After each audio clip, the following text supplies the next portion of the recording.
proclamation and resolution part of our meeting tonight. The first item on the agenda, I'm sorry, is it not working? No, I was just checking to make sure we were on there. Thank you, though. First item on the agenda is a resolution honoring Judge Don Elledge by Commissioner Isabel and myself.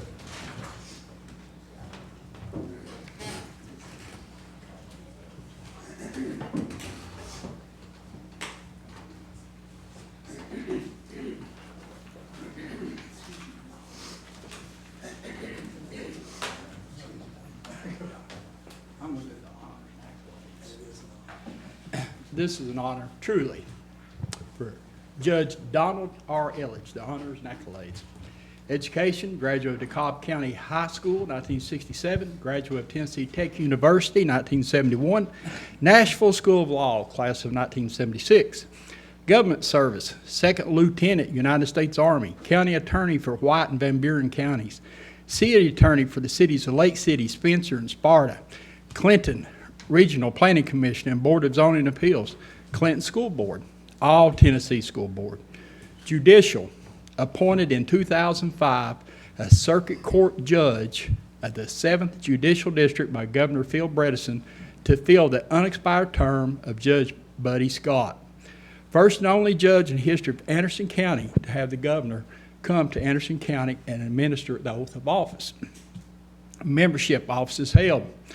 Board of Professional Responsibility, Hearing Officer 1998 through 2002, Outstanding Lawyers of America 2003, Martindale Hubbell, AV rated, Tennessee Bar Association, Board of Governors, Membership Committee 2019-20, Tennessee Bar Association, House of Delegates 1998-2006, Anderson County Bar Association, President, Vice President, and Secretary positions, Tennessee Judicial Conference, President, Chair of the Drug Court Committee, member of the Tennessee Trial Judges Association Executive Committee, Tennessee Pattern Jury Instruction Committee, member of the Tennessee Access to Justice Commission, Tennessee Justice Judicial Conference, Strategic Planning Committee, Community Involvement, Clinton Civitan Club, past President, Vice President, Secretary and Treasurer, Clinton All-Star Softball Team, Coach 1997-2002, Tennessee State Champs 2000, black belt in karate. Family is his wife Kimberly, daughters Christy, Courtney, Keely, Cassidy, and son Cody. And the one thing about Don is why I'm so close to him, in 1982, he got me custody of my children. That's when men, it just didn't happen. They were ages 4 and 2. Forever I'll be grateful. Thank you.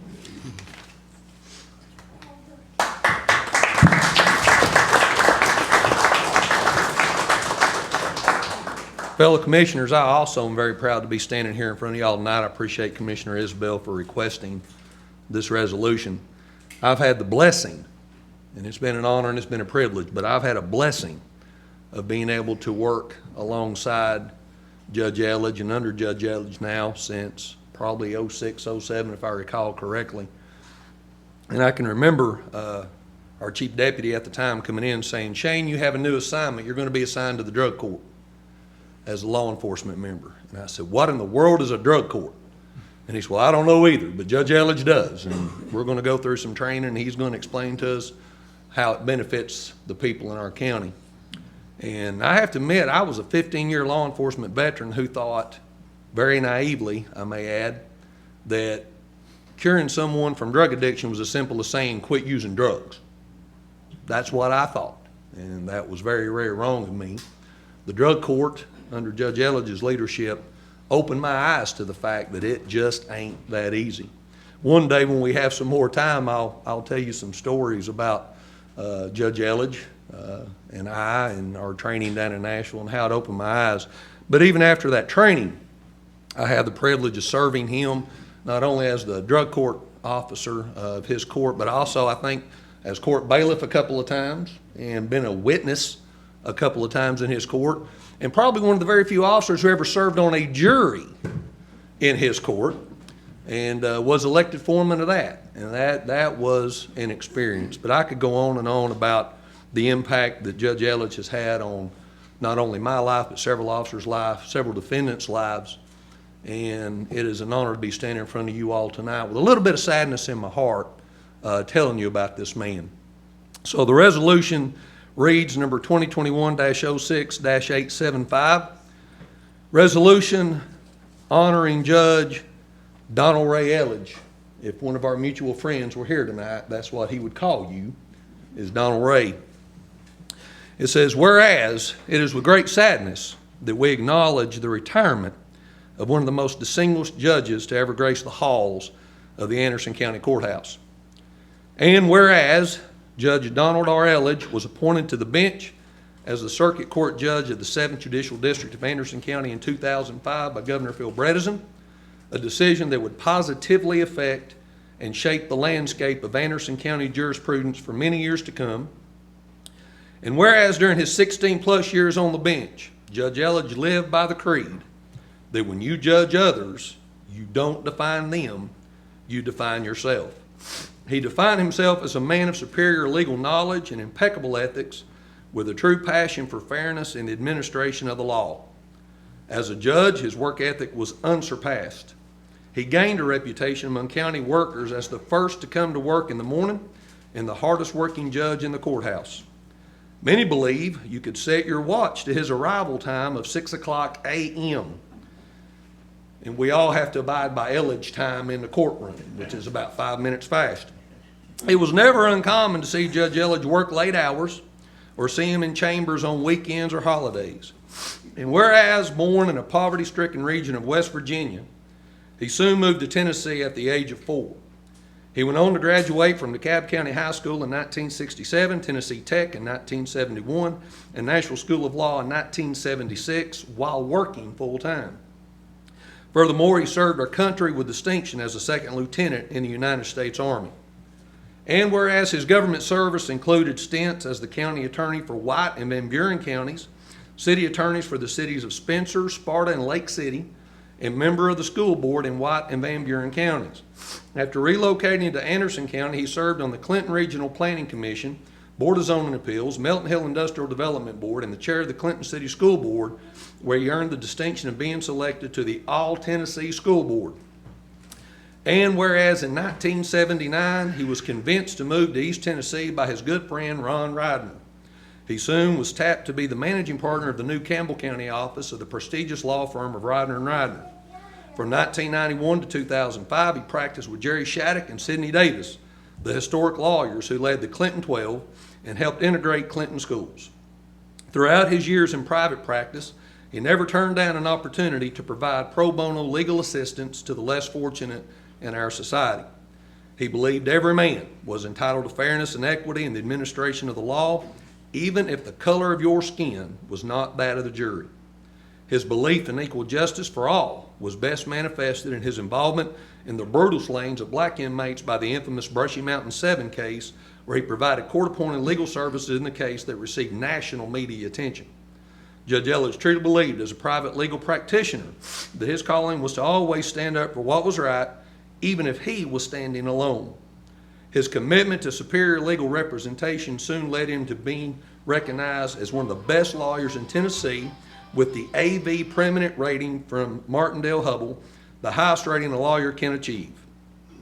Now therefore be it resolved by the Anderson County Board of Commissioners meeting in regular session this 21st day of June 2021 that we honor our dear friend and colleague Judge Don Elledge, and we commend him for his exemplary performance as a legal practitioner on and off the bench.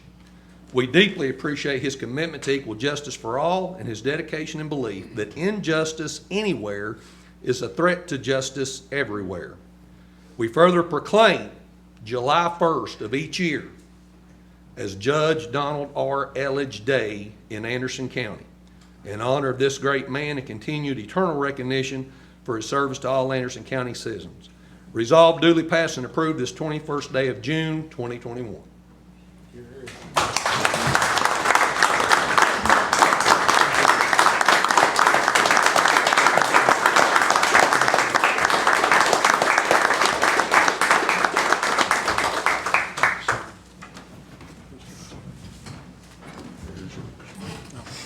Suitable for framing. Who in the world are they talking about? It's really easy to get all these accolades when I know about everybody up here and have known you for about 30 to 40 years. And Catherine, I've known since the okay. She was in the same city I was before I came up here. Anderson County's always been special to me. When I left Sparta, where I was practicing law, and met Catherine, her husband then, my partner just died. My wife and I had just gotten a divorce, and Ron Ryder gives me a call and says, "You want to come up here?" And I, well, okay. So that's basically it. And it's always been my goal to help people and to serve the county, whether it was as an attorney in the people of Anderson County, whether it was as an attorney or as judge. And one of the greatest acknowledgement of how the people care for their home is when my wife passed away. At the reception itself, we had almost 1,000 people to come through. For weeks and months thereafter, I'd get a call, "Don, we're going to bring you up supper tonight." And the girls would say, "Hallelujah." So it's just a great place to live. It's a great place to be. I've known virtually every one of you here for years and years. I just introduced myself to Commissioner Anderson tonight. First time I've met him that I'm aware of. Bob Jameson taught my kids. Jerry's come and provided insect service to my house. Rick and I've been everywhere together. Bob Smallridge. I met Bob when I was serving on the school board and chairman of the school board, and Bob was the director of schools for Oak Ridge and did a tremendous job. And Bob has served for how many years now, Bob, as my assistant grand jury foreman? I lost track of that. Several. Yeah, it's like me, Bob. I can't remember stuff. So,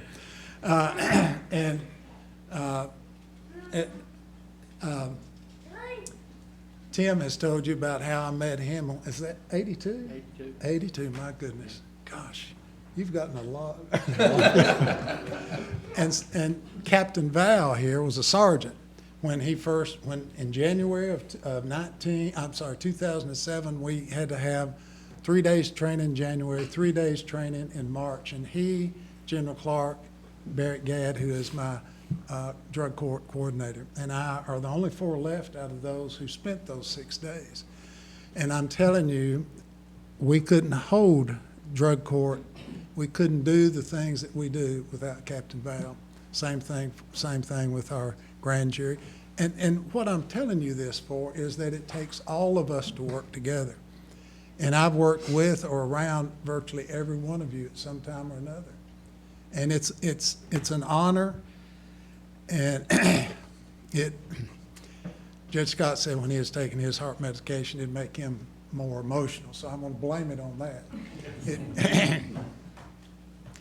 I want to apologize to everyone. Here we go.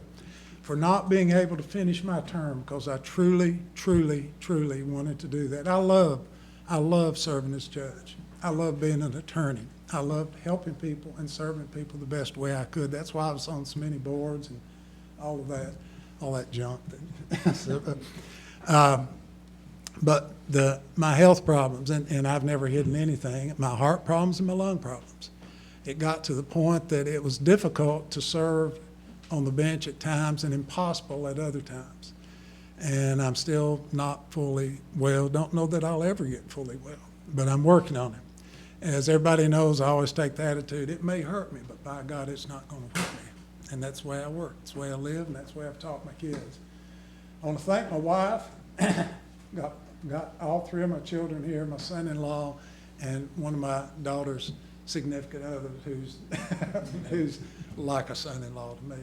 But they have helped me through hard times, and it's been wonderful to have them through good times. I will miss you. I hope to see each of you at some time or another.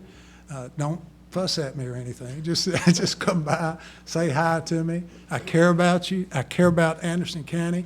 You people, and you've heard this so many times, you shape the future of Anderson County. I try to do it through the legal system. You do it through the county commission. and I appreciate it, and you don't know how humbled I am. And I'm going to make sure everybody knows July the 1st of every day. I am overwhelmed. I truly am. I'm doing everything I can to hold it back. I am overwhelmed. Thank you so much, and I appreciate you.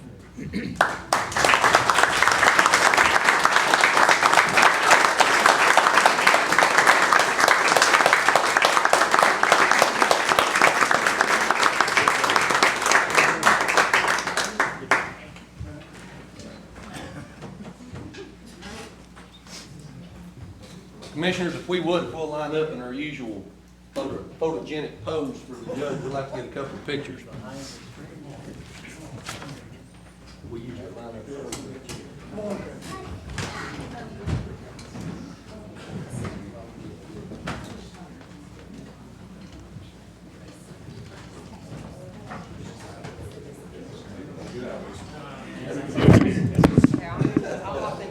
See you around town. Get in there, I'll get it. Okay, thank you. I'll call me one day after my office.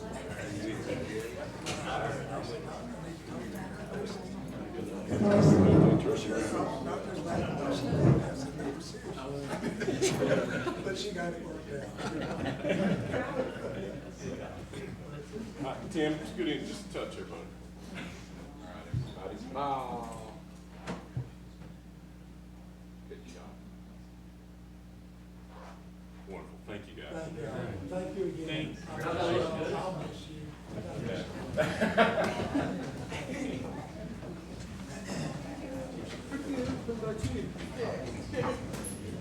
Still selling those diamonds? Yeah. Been there over 20 years now. You all own that place, man. Yes, sir, that's fine, that's fine. Thank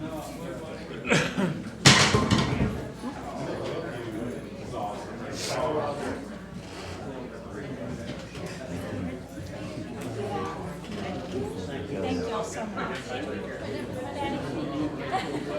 you all for coming. Good to see you. Thank you, appreciate you guys.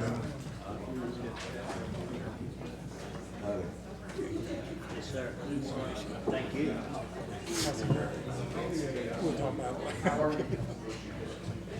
Thank you for that, Commissioners. The next item on the agenda is a resolution honoring commission efforts during COVID pandemic. That's been requested by Commissioner Tracy Wandell.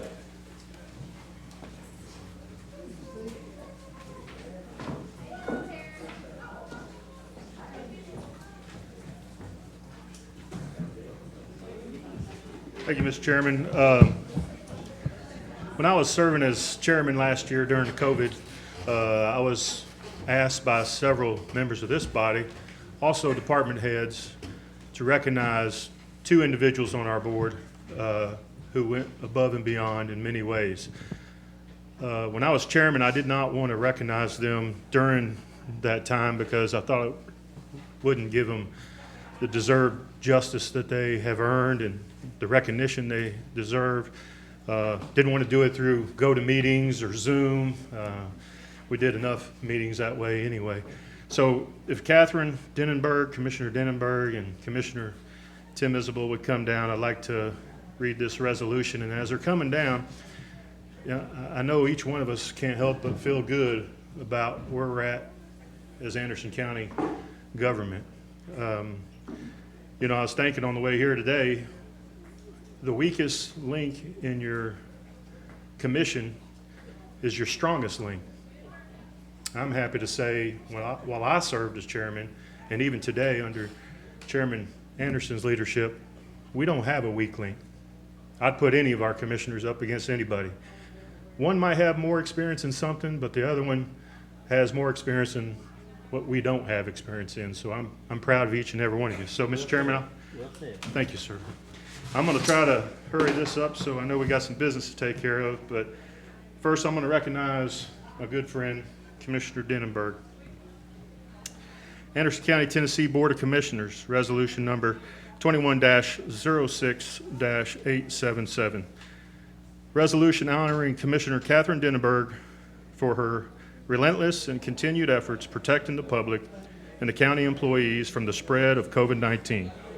whereas District 6 Commissioner Catherine Dinenberg has maintained continuous and relentless efforts to protect our citizens and employees from the spread of the novel coronavirus. And whereas by volunteering her own time and money without personal financial compensation, she has designed and manufactured numerous pieces of personal protective equipment for dedicated frontline county employees that are exposed to the virus on a daily basis. And whereas she has also organized and administered weekend vaccination clinics across the county in cooperation with area doctors and pharmacies.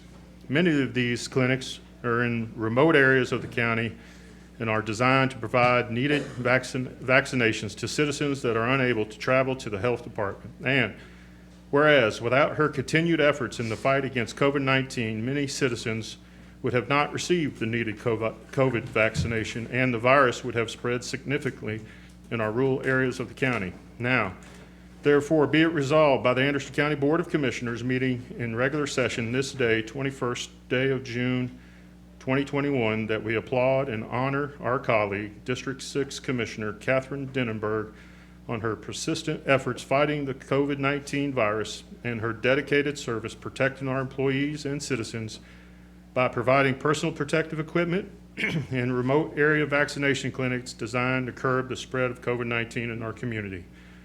Her continued acts of kindness will never be forgotten. Resolved, duly passed, and effective this 21st day of June 2021.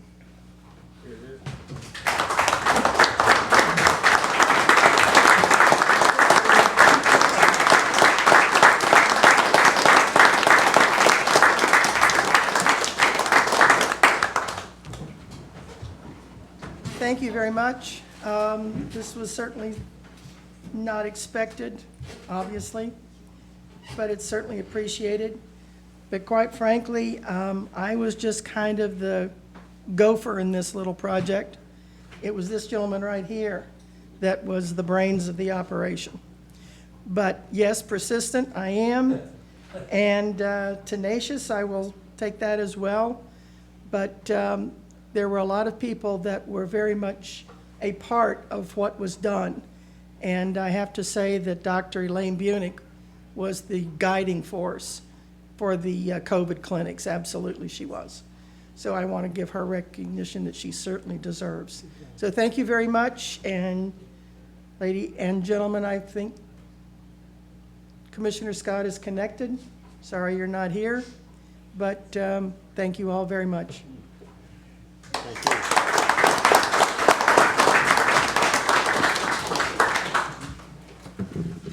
That's the way these two roll, you know. It's always, they never take the accolades. They always compliment others, and that's what I love about them. And I have to say, all the department heads, the mayor, Roger, sheriff, EMS, Nathan, everyone handled COVID above and beyond what I could imagine, and I can't be more prouder. There's a lot to be said for everyone in our county, so I just wanted to recognize too on our body that because they had been asked, and I wanted to uphold that obligation. Next, Commissioner Isbell. Anderson County, Tennessee Board of Commissioners, resolution number 21-06-878. Resolution honoring Commissioner Tim Isbell for his contributions to the health, safety, and welfare of all Anderson County citizens by his personal commitment to eliminating the spread of COVID-19 in our community. Whereas District 4 Commissioner Tim Isbell has demonstrated unparalleled efforts in reducing the spread of COVID-19 in our community. And whereas by mid-March of 2020, Commissioner Isbell designed a multifaceted approach to attacking the novel virus. Initially, he recommended the installation of ultraviolet lighting, UV-C, in the central HVAC units and ductwork in the courthouse and school buildings designed to sanitize and recirculating air for our citizens, students, and employees breathe while inside our courthouse and schools. And whereas simultaneously, he partnered with District 6 Commissioner Catherine Dinenberg to design and construct numerous pieces of personal protective equipment for use by the county EMS and Sheriff's Office. His personal fabrication business came to a halt while he selfishly unselfishly transition his shop into a manufacturing facility for personal protective equipment distributed to county employees and citizens. And whereas he then came up with a brilliant idea of forming a high school robotics competition with the theme designated mission of designing a robot capable of sanitizing large office buildings such as the courthouse and schools. This idea resulted in all 3 high schools designing robots for entry in regional and state competitions. And whereas he next partnered with County Mayor, the Human Resource Department, and the Health Department to give monthly updates during the meetings to provide the most recent COVID-19 information to our citizens. And whereas unsatisfied with his accomplishments so far, he organized remote area vaccination clinics with area doctors and pharmacists across the county to bring COVID-19 vaccines to our citizens who are unable to travel to the health department or healthcare facilities for vaccinations. And whereas, no doubt, Commissioner Isbell has a remarkable dedication to his constituents and all citizens of Anderson County. His efforts have significantly reduced the spread of coronavirus in Anderson County. Now, therefore, be it resolved by the Anderson County Board of Commissioners meeting in regular session this 21st day of June 2021, we honor District 4 Commissioner Tim Isbell for his selfless devotion to our community and his continued dedication to stopping the spread of COVID-19 in Anderson County. His efforts will never be forgotten. Resolved, duly passed, and effective this 21st day of June 2021. Thank you very much.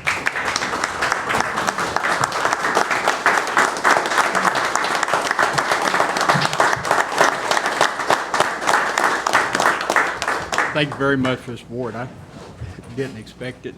And everybody here really shares in this because everybody protect in some way. Tim Parrott, Jay Yeager, the mayor, the people at the courthouse, most of the commissioners here. Really, every commissioner had some input on something, even Commissioner Wandale and his wife making masks. And there were so many people involved about getting the word out. I mean, it was just phenomenal. I thank God for the opportunity to try to help. Thank you very much.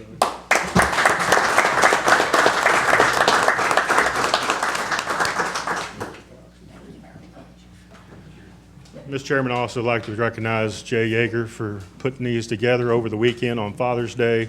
I appreciate all the work he does nonstop. Thank you, Jay. Appreciate you, buddy.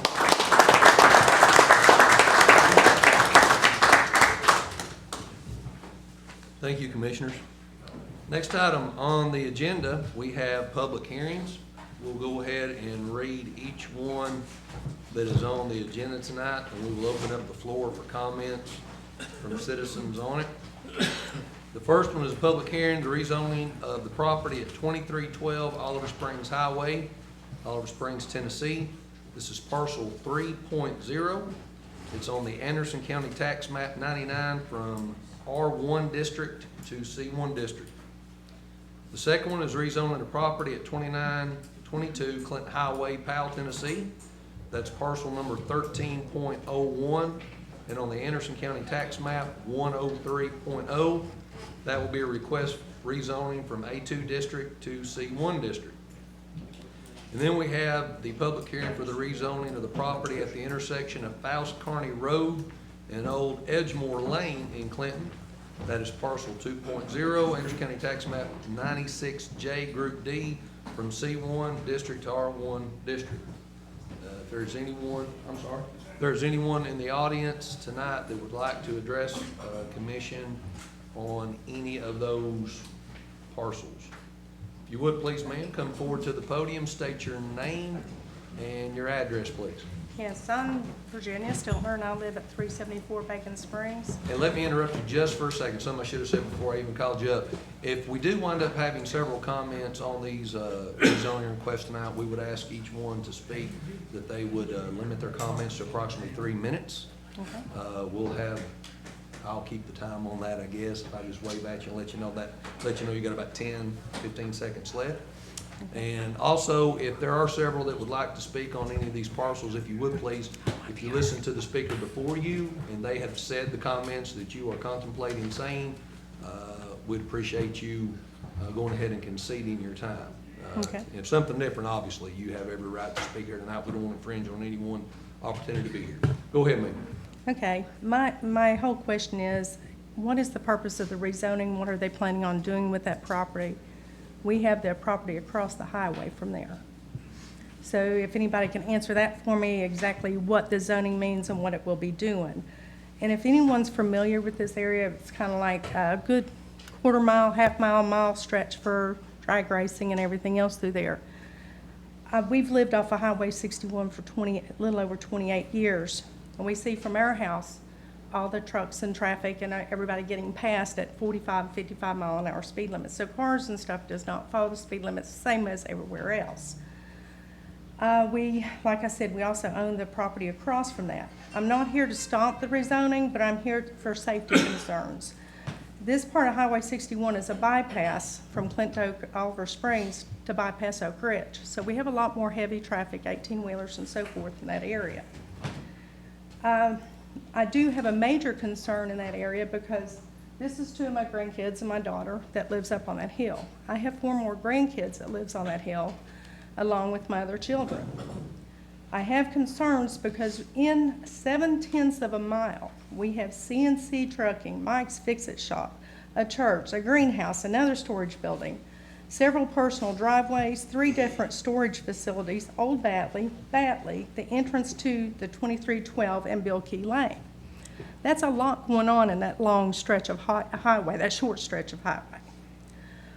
The problem with is Bill Key Lane, to turn in off of that, there's been numerous times I've had to bypass that road to get past there, or not to be able to turn in because somebody's right on my tail end and don't see me turning. Same way with our kids. We have no way to turn other than down a steep embankment or a pond. My concern is people coming down through there at that speed, all of a sudden here comes a truck pulling out. If it's a truck coming out, they can't pick up to speed. What is the first thing they're going to do? They're going to swing around that truck. There's going to be head on. There's them pulling and making a turn to turn in. What's their next avenue? They're going to try to pass that truck to get around it. Is there any way, and this may not be the zoning's position to do that, to widen the entrance to Bill Key Lane to over 14 foot? I'll be glad to pass a picture around that I took with a standard vehicle pulling out of Bill Key and show you that if someone else, not only does my kids live up the road, but there's also 2 other houses and 2 other pieces of property that can be built upon. That road, to be able to get off of without causing more hazards with trucks and head-on collisions, is not wide. We need some help. If other companies and businesses is moving in through there, some of these roads need to be addressed. You're guilty. You can help us on that, maybe, no? Anyway, here's another picture showing one of the drop-offs, if y'all want to see that. There's, like I said, a lot of traffic, and I'd like to see if anything can be done before all this goes into place to be able to help on the safety issues. It's not only us, it's whoever's passing also. Thank you, ma'am. And I think the question you asked at first was, what's the rezoning? For exactly what is it? I was told at one point that it's going to be a storage building. Chris, do you have any information on that? Chris, I'm sorry, Danny, I'm sorry. We actually had a letter that was submitted, and I was thinking that when you guys got this map and the application, that you would have gotten this letter as well. It's real brief. If you'd like for me to read it real quick to you, I'd be more than glad to. It says, to whom it may concern, I'm submitting my application and requesting that this property be rezoned to build a service center. The employer proudly employs over 200 employees and numerous businesses in and around Anderson County. This service center will provide more jobs and major benefits to this area for years to come.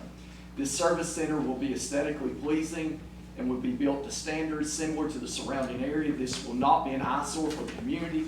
The building will be constructed with block around the bottom, metal siding and roofing with a neat uniform appearance. The area around the service center will be environmentally and neighborly friendly. I hope you will consider this for your decision. From my understanding, their business is that they work on big trucks. It's a service center for big trucks. They own a trucking company, Hubbard Trucking Company. And that's the only thing I know about the business. Thank you, Mr. Phillips. Yes, sir. Thank you, ma'am. Anyone else wanting to speak tonight on the public hearing? On any of these properties? Yes, sir. If you would, please come up and state your name and address, please, sir.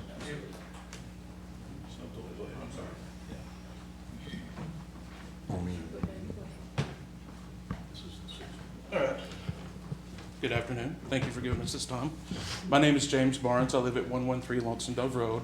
The property reassignment that I'm interested in is the map 103-2922 Clinton Highway. Similar to the young lady, my first question is, do we know what it's being rezoned for? Like what type of business?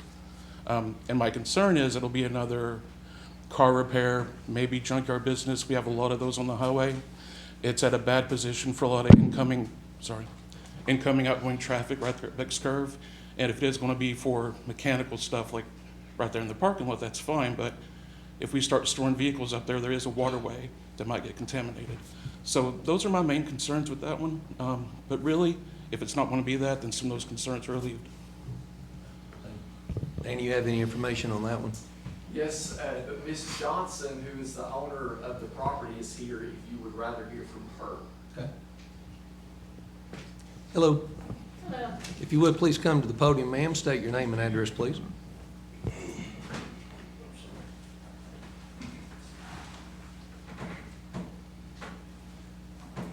I'm Barbara Johnson. I own the property at 2922 Clinton Highway. My new tenant, it was the cabinet shop for years. My new tenant is Clyde Gunther, and he was planning to have an automobile sales lot there.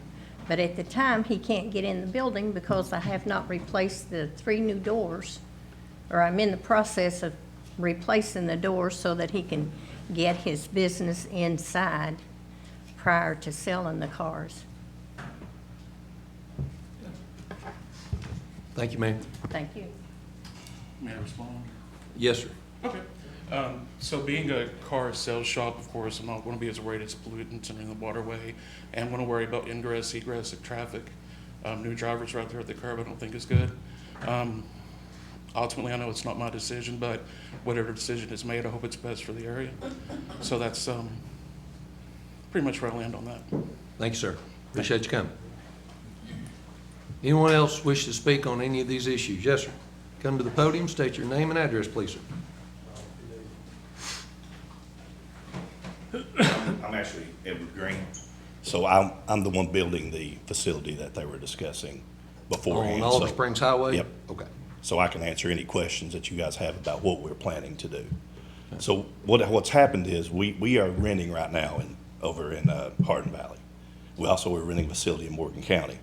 So we wish to bring those together and quit doing that. We only have 4 mechanics at those locations, 2 at each. So we're wanting to bring our mechanics together and have them work on our stuff there. So it's not that we're wanting to dispatch out of there. We're not going to have 50 trucks in there. We actually have the transportation contract inside UCOR. So our trucks are mostly staged inside there. We do have long haul trucks. We have 20, but most of those trucks run to Las Vegas.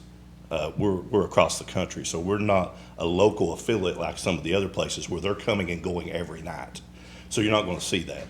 And as far as an eyesore or a junkyard, I can assure you that's not what we're planning on building. We bought the building from Ronnie Crace. It's where our corporate place is now down there. So to be honest, we're just looking to kind of get more in Anderson County rather than Knox County. You can look us up on our website. It's www.turnkey. That's actually www.ttsllc.org. And it tells a lot about what we do and what we're trying to do. So you can read on that. Like I said, we're not trying to build an eyesore. It didn't start as that. We actually started it as more of a storage facility for stuff. And now we've decided we would like to just go through the process and make it commercial so we can bring our mechanics in one spot. It just makes sense. Our corporate place is down there in Oliver Springs, right at the foot of the hill of Hilltop. So it makes sense for us to do that. So any questions I would be happy to take. Commissioner Yeager, go ahead, sir. 2, please. 2 questions. What's the size of the building, square footage, and how many employees are going to be there? I know you said 4 mechanics. Yes. What's the full? 4 would be our. That's your whole That's employee the count? employees that would be under that roof. Okay. Mechanic wise is all we're trying to do. I thought you said just gonna move your Oliver Springs facility and everything there, no? No, our Oliver Springs facility's right there at the edge of, you know where our building's at, right there at the bottom of the hill. That's where all You our see my corporate people. concern with the highway there. There's nowhere to turn in to get off the highway with Well, it just needs to make, Right, sorry. Well, it just needs to be made wider where the turn can be made, and we're planning on doing that with the entrance That's lines. your way, but Correct. not the side of the Yeah. pond and a drop off. On the other side, yeah. Ma'am, if you would please, direct the questions and the comments, to us. We'll- I honestly don't mind it. I know her. don't want him Yeah. to Understand, I don't want Scott to think that I'm trying to stop them. I'm just trying to get the entrance on the other side widened to allow a safer stretch through there with the extra traffic. Okay. That's my whole thing. So I don't want anybody to think, well, I want to cut his head off and I don't want him doing this. It's not that. I just want a safer entrance That's Gary, if that's possible. to that area. I believe, are we talking about a state road, Gary? Actually, she's talking about a county road that turns Okay. off the state road. And, we don't have any problem at all looking into the right of way on Bill Key and be more than glad to give ample or increase the width of it to make it somewhat safer. Now, I do have a little bit of update from TDOT. Of course, TDOT had contacted me, they're coming through there, and I thought, great, I heard a turning lane. Awesome.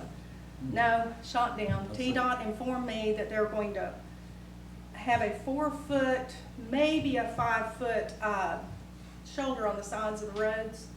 And it's not gonna do anything until it clips the far corner of our property and go on down the other way towards Stapley and Old Batley. So it's not gonna help out there. I thought this might be the resolution, but TDOT said they're already signed, sealed, and pretty much delivered. Nothing's gonna change. We'll be glad to look at widening the Bill Key lane to give them adequate room or additional room to turn in and out That would Thank be you, sir. super. on the county part.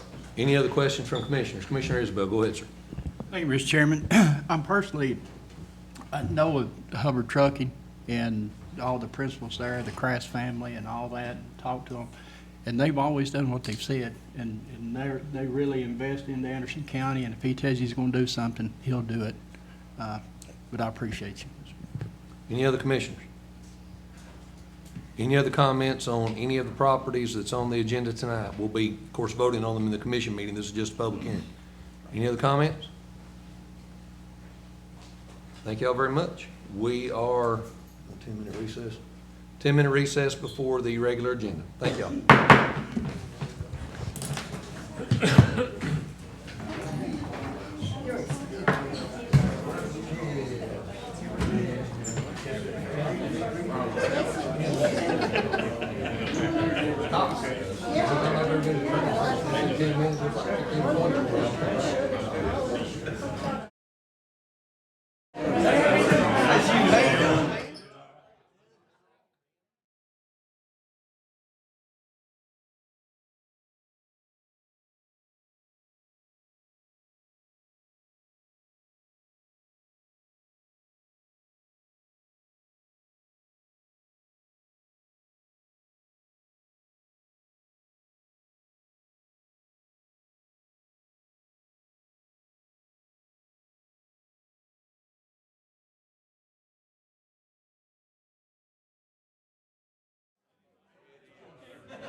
Hey,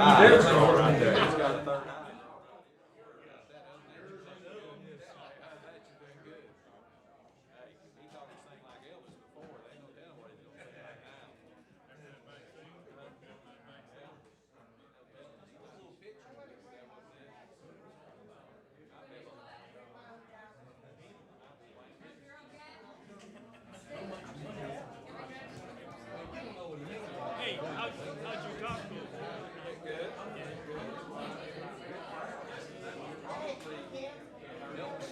Now, that's the Republican Party?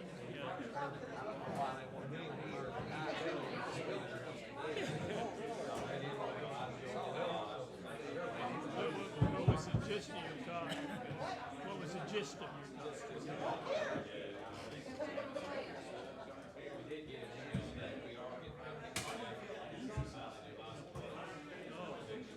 Okay.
Okay, let's go ahead and call the June 21st, 2021 regular meeting of the Anderson County Board of Commissioners to order.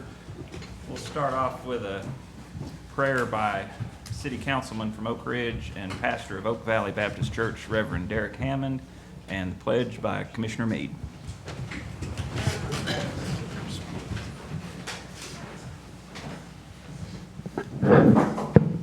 Good evening. Let us bow. O Lord, our Lord, how excellent is thy name in all of the earth, Father God. We thank you for the humbling privilege of these, your public servants, whom you've gathered in this place, and the citizens who have gathered in this place with them to conduct the business of this county, which we call home, Anderson County. It is our prayer that you would bless and breathe upon this time, that it may be fruitful, productive, and reflect the spirit of love and unity which you have called and commanded us to live and operate in, that it might be a reflection of the grace, love, and glory that you have bestowed upon us. We do thank you in advance for that which you have already done. Indeed, it is in your precious, holy, and mighty name we pray. Amen. Amen. Please join me in the pledge to our flag. Hand salute.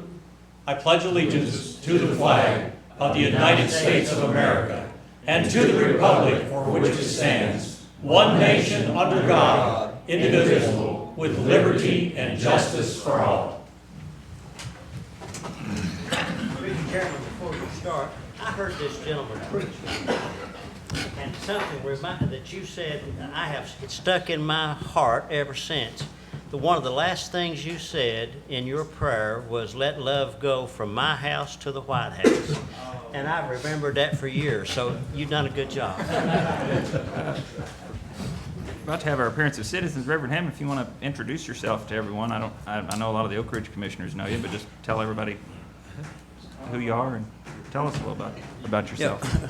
Real briefly again, my name is Derek Hammond, pastor of Oak Valley Baptist Church in Oak Ridge, Tennessee, where I've been for 7 years. I've also had the very humbling privilege of serving on Oak Ridge City Council since 2018. So thank you. I'm usually here for the National Day of Prayer, and I've got the opportunity and the privilege to be with you in prayer at that time and in that space as well.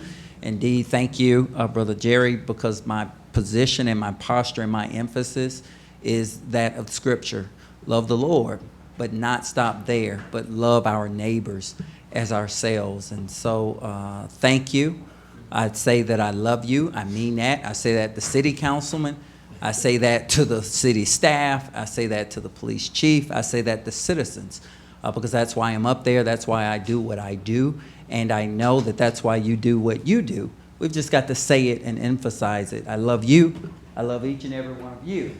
And it is my prayer that we will love one another, that we might become the family and the community that we were meant to be. So thank you. May God bless and keep you is my prayer. Thank you. Thank you.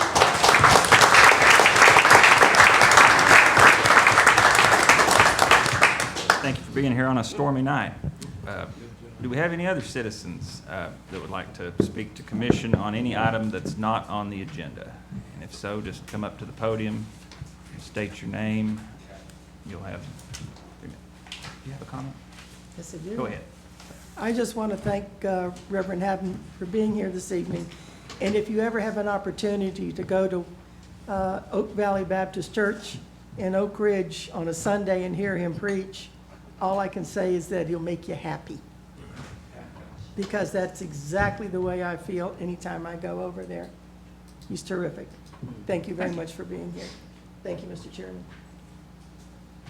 Does anybody, any members of the public want to speak on anything not on the agenda?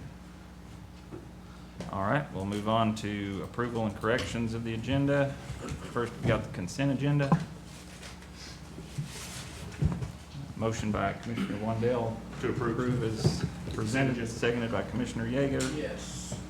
All those in favor? Aye. Any opposed?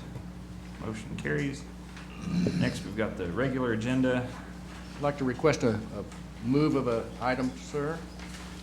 It's Law Director, letter J, Charter Vacancy appointment. We have one applicant, Saber Beauchamp. I'd like to put her in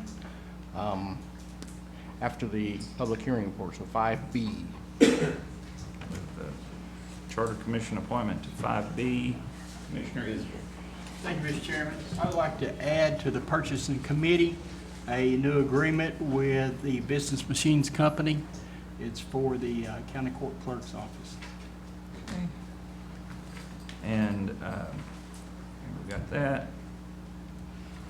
Bobby, did you need a motion? Do you need to, you had 7 budget amendments to Group 8? Yes, So I'll make a motion to add those 7 items to the budget report. Okay, motion by, okay. I'll second.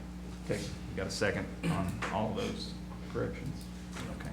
Got a motion by Commissioner Yeager to approve the regular agenda with those corrections, seconded by Commissioner Isbell. All those in favor? Aye. Any opposed? Motion carries unanimously. Next, we'll have the public hearing report, Vice Chairman Bowell. Thank you, Mr. Chairman. At the public hearing portion of our meeting tonight, we honored Criminal Circuit Court Judge Donald Ray Elledge. And we also honored fellow commissioners Tim Isbell and Catherine Denenberg for the work they had done for the COVID pandemic emergency masks and all that they had done during that. We also had a public hearing involving 3 different properties, one located at 2312 Oliver Springs Highway, one at 2922 Clinton Highway, and one at the intersection of Faust Kearney Road and Old Edgemore Lane. We had those public hearings. Commissioners were apprised of different questions that the citizens had on those.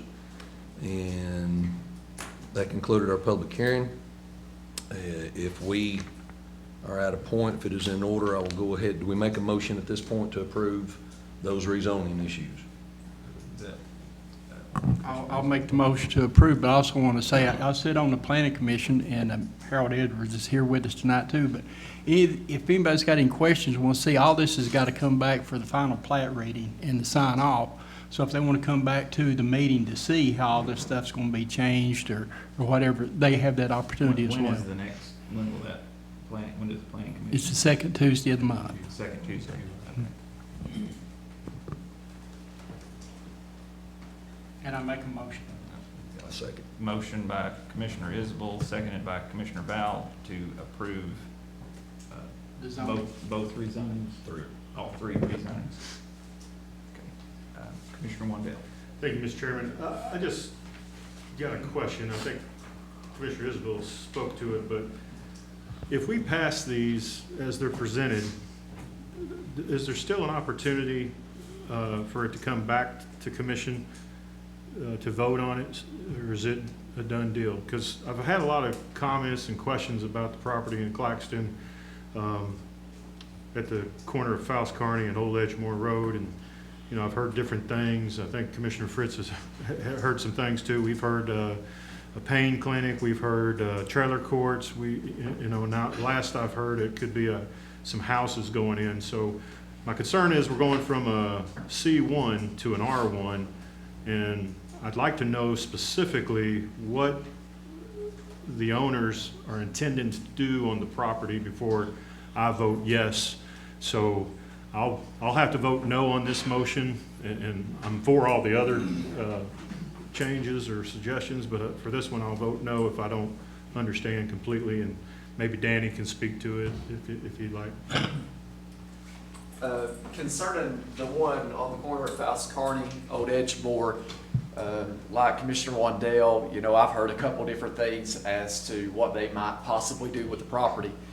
But the last thing I heard came from the individual that apparently has a contract on the property to buy it. And, you know, it was at first somewhat proposed that they would do a mobile home park there. Well, there's only 1.5 acres there. So, you know, you're not going to be able to do much of a mobile home park there. And he knows logistically that's not going to work out and make sense. So the latest is that they're just going to subdivide the property into lots to potentially put mobile homes or possibly build houses. The reason they want to go from C1 to R1 is most people that's a part of this commission knows you can be zoned A2, A1, any kind of agricultural, residential, and have a business there and be assessed at 40%.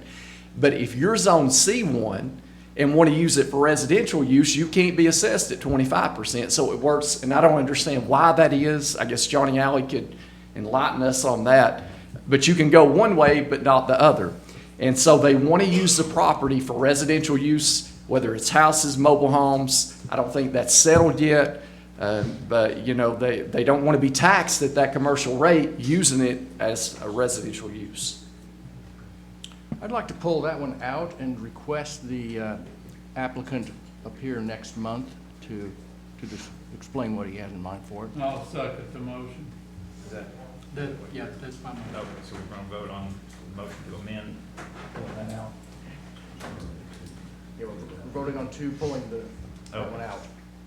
Okay, but do we need to vote on?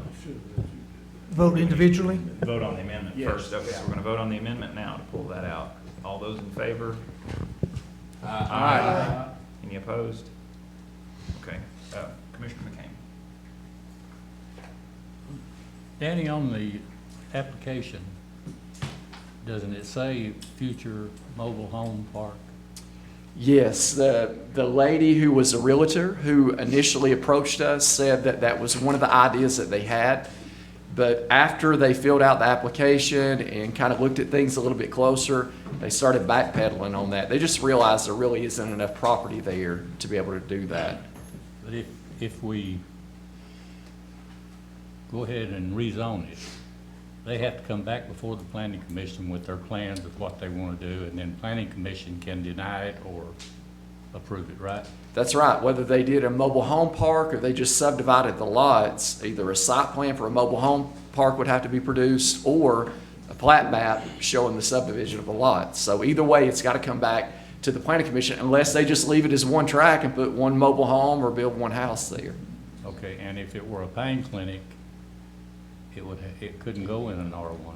Yeah, but the only time I've heard anything about a pain clinic is when Commissioner Wandale had approached me. But I've never heard that from anybody that has been a part of this application process or has dealt with us in the office. I haven't heard anything about that. It's C1 now, so it could be a pain clinic already without them.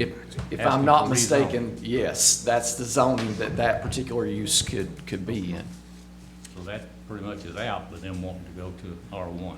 Yes, sir. Thank you. Commissioner Meredith. Thank you, Mr. Chairman. If it's a pain clinic, it has to go for the State Board of Health to be certified, and we would get notice on that. So there's not been no notice. Because they have to have public hearing and everything. Commissioner Wandell. Thanks, Mr. Chairman. I just want the commissioners to know that this property backs up to, I always call it Ben's, but it's a Pine Meadows subdivision. So, you know, we're already in the midst of trying to understand and get arms around what's going on at Ben's, from zoning to roads to sewer and all the other fun things going on.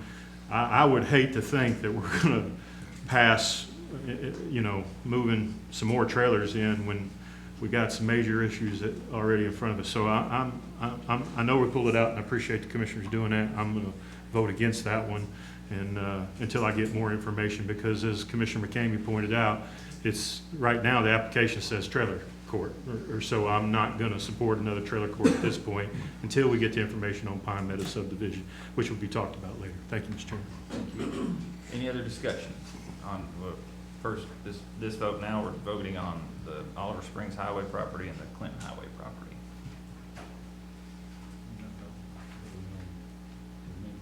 We already, yeah, we voted on the amendment, so. Okay, do you want to go to the board? We probably should use the board on it. Okay, let's go to the board and vote on the first two properties. We're voting on the first two? Right, first two. So it's not free, so.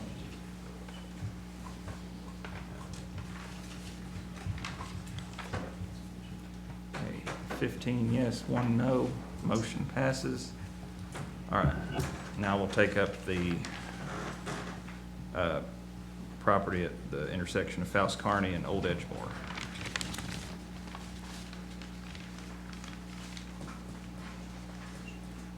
Got a motion by Commissioner Wandell. Make a motion to delay this for 30 days. Send it back to the planning commission, or just delay and have them? Yeah, I'd like to send it back to planning commission so they could come back and tell us exactly what the intent for the property rezoning is. Right now, my understanding is it's a trailer court, but yet, you know, so maybe it's a new application and a new, come back to us and tell us exactly what it'll be. Got a motion and a second to send back to the planning commission. In any discussion? Commissioner Mead. I think we have to realize that the problem with a certain mobile home park out that way, okay, it was because during the time that was all developed, there just weren't the controls in place like there are now. Even now, if this is approved, this still has to go back to the planning commission before they can do anything with that property other than just build a home. They can't even build 2 homes. They can only build a home, right? Yes, sir. And otherwise, they have to come back to planning, and then so that it all is subject to additional approvals. And so I don't think we have the same problem as our other mobile home park issue. I think that we have the systems in place now to take care of that problem. Keep in mind, even if we disapprove this, it stays C1. It could be used for a commercial entity instead of residential. That could, I think we got lots of controls over a pain clinic going in there. I don't think there's anybody on this commission that supports a pain clinic in Anderson County. But I'm in favor of going ahead in approving this and letting the planning commission do their job if there's going to be a change in the use of the property. Thank you. Thank you, Commissioner Mead. Just want to come to the podium and just give us your name and Gerald address. Edwards. I'm on the Planning Commission. I'd like to just make a little bit of clarification. First of all, I don't believe the Planning Commission can go back and change what they have already recommended as far as a rezoning. And it's just merely a recommendation to the County Commission. The process, though, is if there is a mobile home park in R1, then it would go to the Board of Zoning Appeals to be considered as a special exception. If it is approved by the Board of Zoning Appeals as special exception in R1, then it comes to the Planning Commission for site plan review. So just wanted to provide that clarification, but I don't think the Planning Commission has the authority, and Mr. Yeager may correct me on that, to go back and reconsider or change the the plan on the rezoning, is that It correct? would have to be a material change to the project itself. As it stands right now with no changes, no, that planning commission recommendation, although it's not binding, it's simply a recommendation to this body. The decision of this body is final. Exactly. That's all I have. Thank you. Jay, we can delay it for a month though, right? Yes, sir. Okay. Just to be, is it okay, Mr. Chairman? Go ahead. So just to be clear, we're being asked to approve moving it from a C1, which pays higher tax dollars in Anderson County, to a R1 for a trailer court to go in. That's the application. I vote no to that application. I just want to be very clear. Thank you. Okay, so with the understanding about what Mr. Edwards is saying, do you want to amend your motion or revise your motion to just either? I don't think I really need to make a motion. I'll withdraw my motion. I plan to vote on the motion that's before us, which is to approve or deny the request that the public hearing was had. And for me, one commissioner in that district, I'll vote no. If anyone else would like to vote differently, they have that right, but I'm going to vote no on the request as it reads right now for a trailer court to go from C1 to a R1. I don't have enough information to make a logical decision on it, other than it's possibly going to be a trailer court. I'm sorry, Mr. Chairman, do you have a motion on the floor to approve this project? No, the motion was to. To get additional information, have the owner come forward next month, Right. right? And I withdraw my motion. He's the original withdrawing motion. that. What's the motion on the floor? There is none There is now. none. It was, Jay, was to send it back to the planning commission or zoning, and Mr. Edwards clearly educated me on that. They can't do anything different there Right, anyway, but so. the proper motion here is to have the owner come forward and provide you with additional information. The owner's not here, correct? Yeah. You, So I withdraw my motion. I'd like to just vote on the subject at hand. And again, So we need a. vote it up or vote it down. Do we have a motion to? Does anybody? I'll make a motion to defer to next month and ask when the owner can bring additional information to make commission more comfortable. On an acre and a half, that's slightly larger than my yard in Oak Ridge. Commissioner And Fritz. I can't imagine an acre and a half becoming much of a trailer park, unless it was something that would really be objectionable, and that plan would have to be approved. Was Let's that, give 30 days. and Well, see my what motion was to defer for 30 days, Defer, and ask so- the, as he said, Same ask motion. the owner to come back. If he don't show up, then we'll ask the commission to deny it. I thought that's what you had said, but it looked like it was going away. I will second that motion. okay, we got a motion and a second to delay 30 days, give the owner time to come back. Let's go to the board and vote.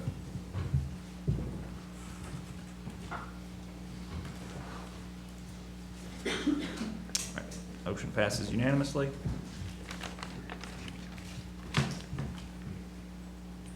And that's all we had under the consent agenda or 6 o'clock agenda, Mr. Chairman. Thank you. Thank you, sir. Next up, 5B, the charter vacancy appointment. Had one applicant, Saber Beauchamp, for the position. Got a motion by Commissioner Isabel to approve. Correct. Seconded by Commissioner Wandell. Got him on the. Waddell's. Waddell, I'm sorry. He beat me to the punch. And discussion, Commissioner Fritz.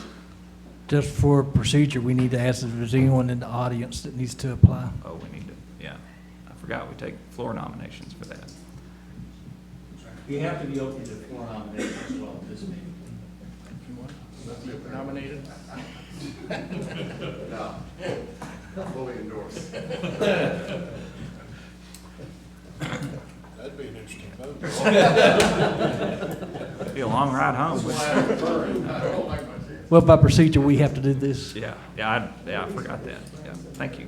Does anyone want to nominate anyone for this? Is the District 7, so you'd have to live in District 7 in Oak Ridge.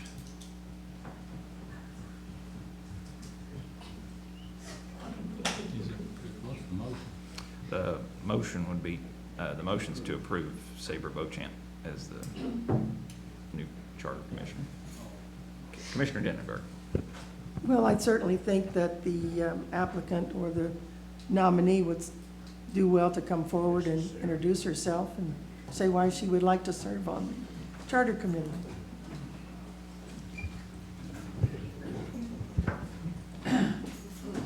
My name is Sabra Beauchamp. I live at 116 Orchard Circle, which is District 7 in Oak Ridge. I had a few people come to me and tell me there was a vacant position, so I thought, why not put my name in, see what we can come up with. And I've lived there for 13 years. I'm not just new to the area. Thank you. Any questions for Ms. Beauchamp? Yes. Make a motion that nomination cease and that Beauchamp be elected by acclamation. Second. Okay, all those in favor? Aye. Any opposed? Motion passes unanimously. Congratulations. All right, next step.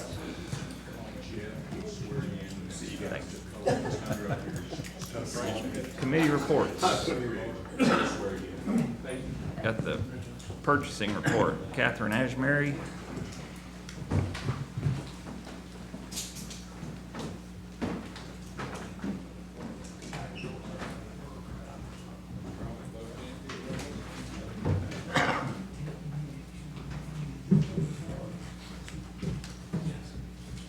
Good evening, everybody. So, first, under contracts approved by the law director, we have 2 submitting for your approval, either individually or as a group. Motion to approve as a group. Commissioner Fritz, seconded by Commissioner Meredith. Any discussion? Let's go to the board and vote. Okay. Thank you.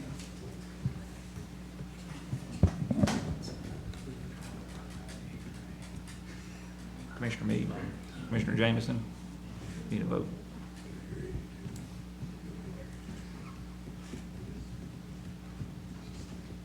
Vote. Commissioner Jameson, What are we voting on? voting on the purchasing contracts, approving the group. Oh, okay. Just say yes. Here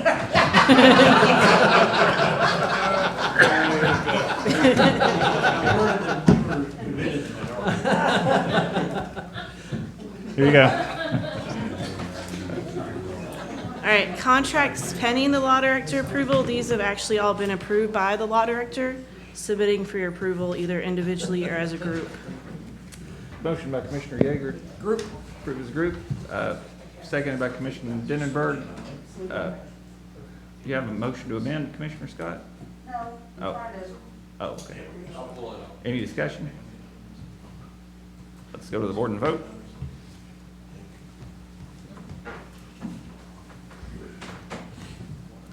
Commissioner.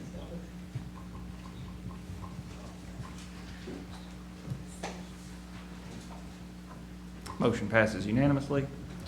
Under new business, we have 2 contracts with BMC. The first one went through purchasing committee. It was just under new business at that time. So I'll submit that one for your approval first. It's a lease for a copier for the dental clinic. Motion by Commissioner Scott, approved, second by Commissioner Yeager. Any discussion? Okay, let's vote.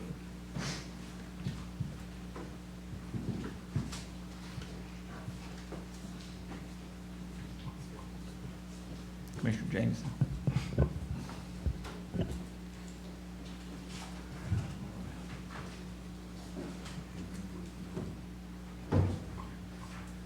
Motion passes unanimously.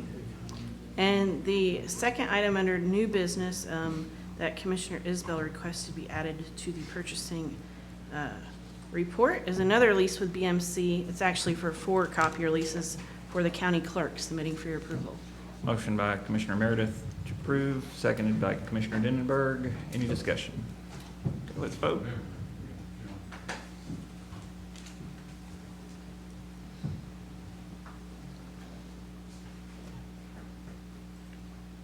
Motion passes unanimously. Thank you. That's all I have under my report, unless anybody has any questions. Questions for Catherine? Thank you. Thank you. Yeah, Robbie would appreciate that too. Same model, yes.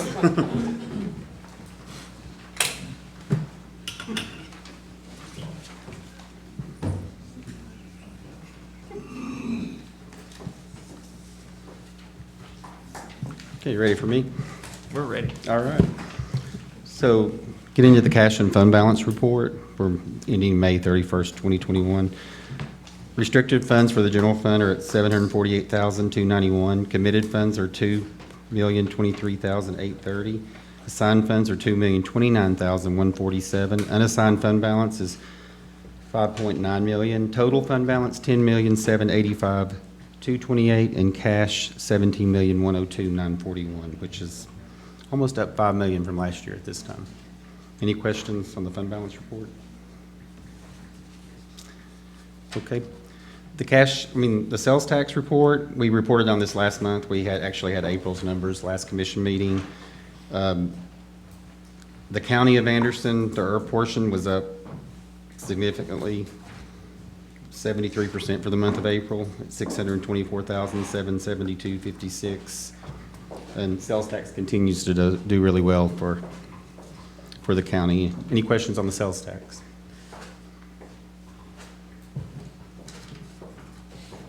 Okay, I'll move into the budget amendments. Group 2 is appropriations from the school, numbers 27 through 32, seeking approval as a group or individually, or I can answer any questions. Motion by Commissioner Fritz to approve as a group, seconded by Commissioner Meade. Any discussion? Okay, let's vote.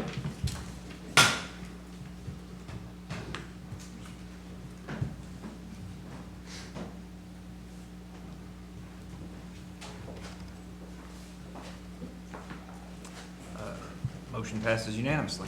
Thank you. Group 3 are transfers from the school department, 33 through 38, seeking approval as a group or individually. Motion by Commissioner Meredith, approve as a group, seconded by Commissioner Yeager. Any discussion? Okay, let's vote.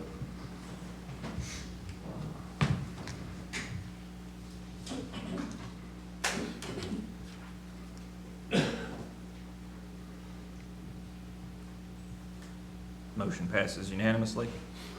Okay, Group 4 appropriations non-school, 39 through 49, 54, 55, 56, and 58, seeking approval as a group.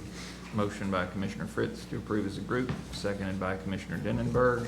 Any discussion? Let's go to the board and vote.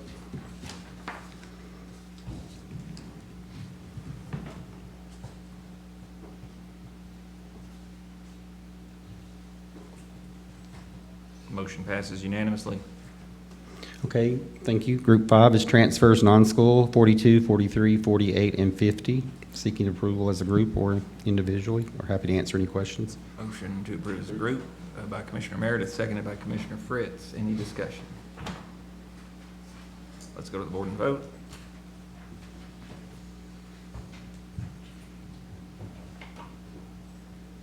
Motion passes unanimously. Thank you. Group 6, sorry, appropriations, general fund that affect the unassigned fund balance. There are 4 of them, 51, 52, 53, and Section B, the Briceville Volunteer Fire Department one. There are 4 of them. Motion by Commissioner Fritz to approve as a group, seconded by Commissioner Val. Any discussion? Yeah, I have a discussion. I'd like to, we're going to number 28, isn't on this, right? For those who weren't in the budget committee or didn't see the video, I'd like it explained a little. Which part, what are you talking, I'm sorry. The volunteer fire department, the 75,000. Okay, sure. Can we pull that one out and then talk about that one separately? I sure We'll give can. So three. 51, 52, and 53? Yes, sir. Okay. Any other discussion? Let's go to the board and we're going to vote on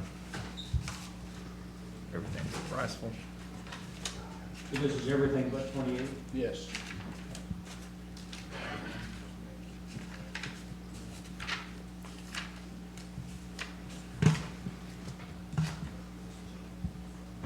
I'm not against this, I just want it fully explained and understood.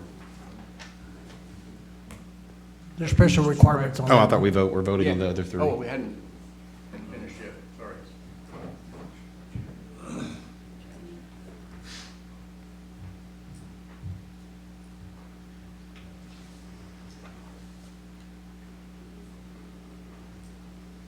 Just vote yes. Is it freezing up? Oh, there we go. Motion passes unanimously. Okay, on the Briceville Volunteer Fire Department, we are giving Briceville $75,000 donation from the unassigned fund balance. The Budget Committee approved up to $75,000 contribution to Briceville Volunteer Fire Department to address the funding gap for construction of a new fire station. The contribution to be reimbursed by the fire department at $5,000 annually from the county's current annual contribution. So we give each we give each volunteer fire department $27,500, and each year we reduce theirs $5,000 until this is paid off. But when they're, the mayor, this is the mayor's, but I'll try to explain it the best I can, but the funding for the new fire department, when it went in, the construction costs have increased so much that the contract has increased now. Or they're either gonna have to build a smaller fire department, which only has, I think, 2 garages. Yes, or we can fund this now and they can complete the whole project as is, and they will reimburse the county through that contribution. Shane might be able to explain some better than me, even because he's from that district, or Commissioner Isabel. That's a motion to approve, right? And seconded by Commissioner Valdez. Yes, sir. Yeah, and Robbie pretty much explained it. A few years ago, we received grant money at the Briceville Volunteer Fire Department to build a new fire hall. Anyone who has visited the current fire hall, I think, would agree that we need a new one. When it rains, water literally comes in to the fire hall. During the process of receiving the grant and getting the ball rolling, we ran into a couple of stumbling blocks. One of them was requiring permits from TDEC, which was a tedious, long-suffering process that, with the Lord's mercy, we finally got through. So when that was completed, and by the time we got ready to start looking at it, we realized that the cost of building material has skyrocketed. I think everyone who's went to the store to buy any kind of building material would agree with that. So the Budget Committee has graciously offered to up the funding to $75,000, and as Robbie explained, if we don't need all of it, we're not going to spend it. We'll turn in whatever we don't need. And also the annual contribution to the Briceville Fire Department, as each fire department's received, will be reduced. Was it $5,000 a year, Yes. Robbie? 5,000. Until this is paid off, and may be able to pay it off even sooner. So we appreciate the Budget Committee's indulgence on that, appreciate their support. And I'll try to answer any questions that anyone may have on that. Thank you, Mr. Chairman. Thank you, Commissioner Wendell. Thank you, Mr. Chairman. I understand the cost of goods is going up, building and everything, but it seems like it was almost 4 years ago, 3 years ago, when we were all sitting around and voting to support the grant. I guess the mayor was going after a CDBG grant. Maybe I'm using the wrong term. Maybe it was USDA grant. I can't remember. USDA. Did that grant go through? Yes, sir, Mr. Chairman, the grant did go through, but when that happened, then we ran into a stumbling block with TDEC with proper permits we needed for the new building site, and that delayed the process quite a bit. I helped a little bit on that with my limited capabilities with dealing with TDEC, but it was a tedious process, and we tried to rush it as quickly as we could, and unfortunately, we only were able to go so fast. So during that course of time is where we wound up in this situation. I'm a big proponent of the volunteer fire departments. I'm certainly not going to vote against this, and I'm not trying to dig at anybody. I'm just, I think we need to put some attention to all of our volunteer fire departments. I know in Claxton, we have water rushing in every day too, and and it's disheartening for those volunteer firefighters, men and women that do it for free, pay for all the gear for free, pay for the training for free. And even though the new legislation just passed, $600, if you really don't get reimbursed on that, that's just make you feel good type thing. That these men and women don't get reimbursed. So I'm gonna support this, and I appreciate the way that Bryceville has stepped up to pay it back in a way. But I do believe, as a county, we should start looking into ways, these buildings that we have, we need to step up more for our volunteer firefighters. I don't think we do enough.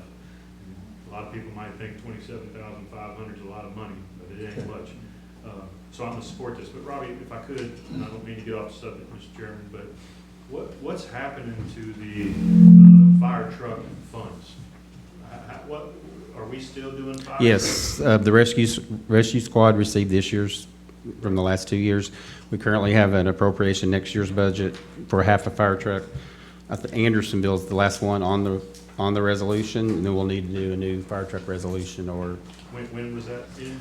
Andersonville will be the next. There'll be two in the next 2 budget years. Up next year's budget and the one following that, 22, 23.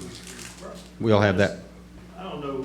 Robert might have been involved. I don't remember who came up with that idea for the fire truck. I know Robert's mentioned in the past, and I like his idea about maybe taking those funds and doing something different. Let the volunteer fire departments go get their own fire trucks. I think from what they say in Claxton, they'd rather do that themselves. So they know what they need, they can go get it, they'll raise the funds for it, they'll get their own grants. I know everybody can't do that, but I'd like to, did that come out of budget committee last time, or? It was a long time ago, I know. No. Operation. The fire truck resolution? Yes, sir. I presented it many years ago. Yes. Yeah, we did that for a 10-year period. Excuse me, Mr. Chairman. Go ahead. And that we got delayed because we were supposed to do one per year. When we had a budget crunch several years ago, we decided to put half the money in, so it was taking 2 years. But the last fire truck to be purchased under that agreement will be next year for Andersonville. Right. And at that point, my recommendation was that instead of the $275,000 that we give them once every 10 years, we take the $275,000 per year and divide it among the departments. And let them, if they want to buy a fire truck, that's fine, but, you know, we're buying fire trucks, but they may not need a fire truck. They may need something else, and my recommendation was to just give each department, divide it by all the departments and let them, you know, use the money for whatever they needed.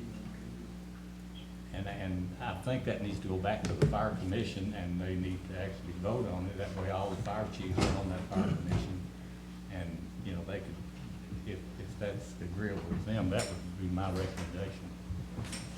Thank you, Mr. Chairman. Thank you, Robert. Thank you. I didn't mean to get off the subject. I'm going to support this motion. Commissioner Val. Thank you, Mr. Chairman. To answer Commissioner McCain's question, if I recall right, Robert, and I've slept since then, at the last fire commission meeting, I think we did ask them that question, and I can't remember if there's actual vote taken. I'd have to go back and look at the minutes, and I'll certainly do so. If I recall correctly, I think they voted to ask to keep the resolution as is. But I'll certainly go back and give a good definite answer on that, and I'll report back to the commission next month. Thank you, Mr. Chairman. Thank you. Commissioner Meade. It kind of fits in here. The legislature did something good this last year. They did probably more than one thing good, but they did one thing out there was particularly good. Up to this point, there was a $600 training allowance that was provided for all salaried full-time firemen.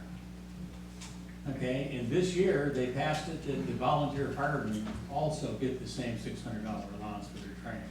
Because some of that, their fire department had taken out of what funding they had, or they had to pay for it themselves. And so I think when about 60+% of the firemen in the state of Tennessee are volunteers, it just didn't make any sense for the unpaid volunteers to not get the training money and the professional guys that are on full salary and benefits to get it. And so now they're both gonna get it. And I think that was a step in the right direction. Thank you. Thank you, Commissioner Meade. Any other discussion? One more thing I'd like to say. The current bid that was accepted is The budgeted amount awarded is no longer enough to cover the project, so we're rebidding the project. They're rebidding the whole project to try to get a lower price, and I think we currently have 2 or 3 bids that they're working with, so. And I understand too that Bryce Phil is going to try to do some more fundraising, so it's up to $75,000, it could be less. Okay. Commissioner Isbell. Yeah, there's still a lot of donations coming in for that, where there's people that's actually volunteering to do a lot of the construction work, the hauling and all that stuff too, as a donation to the fire department. Okay, thank you. Any other discussion? Let's go to the board and vote.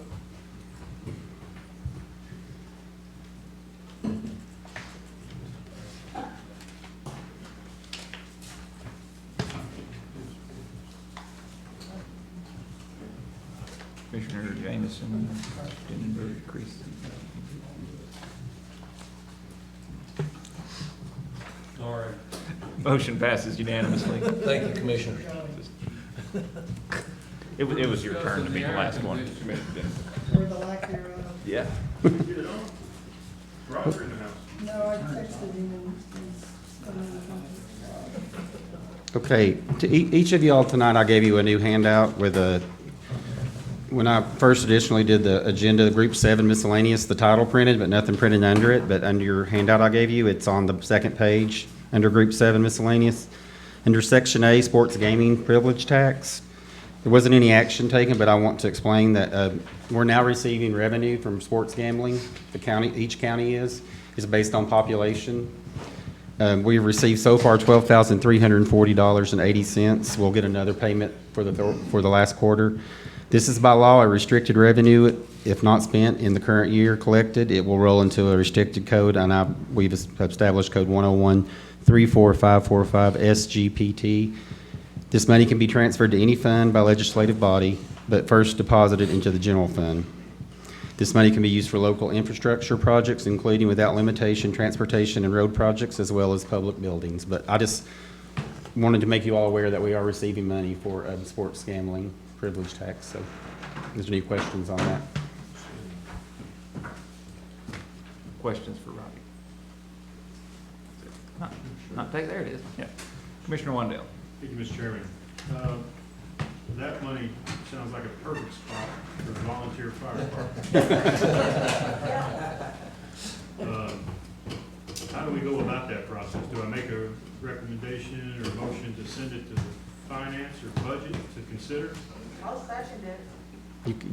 We could send it to finance next in the July meeting. Request the finance committee to evaluate the sports gaming privilege tax funds to be used for volunteer fire departments.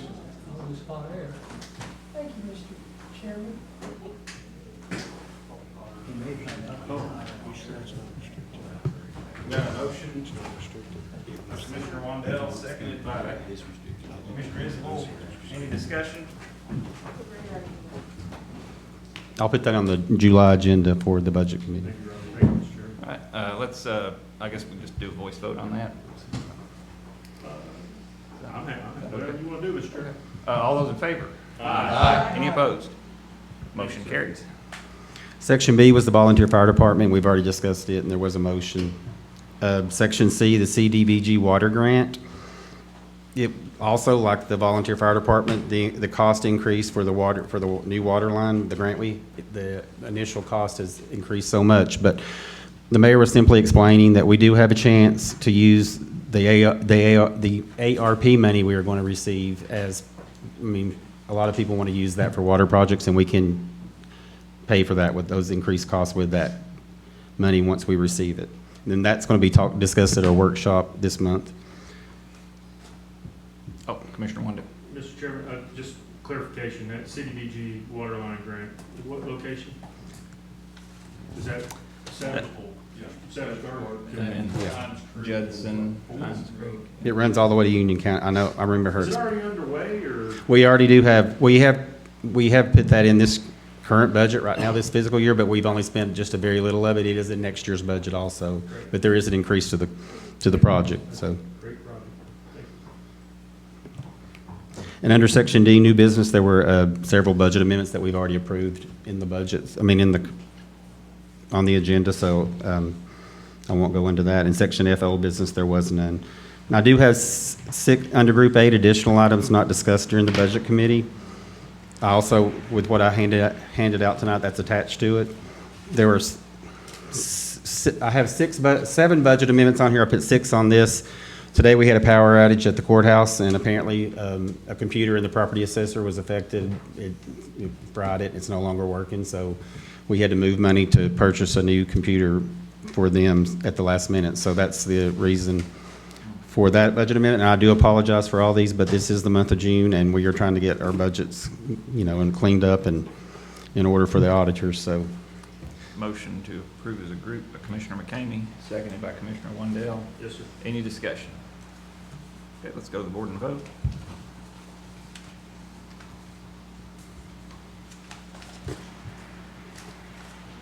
Motion passes unanimously. that's all I have. Thank you all very much for your Thank you. patience. Any questions for Robbie? Yes. Go ahead.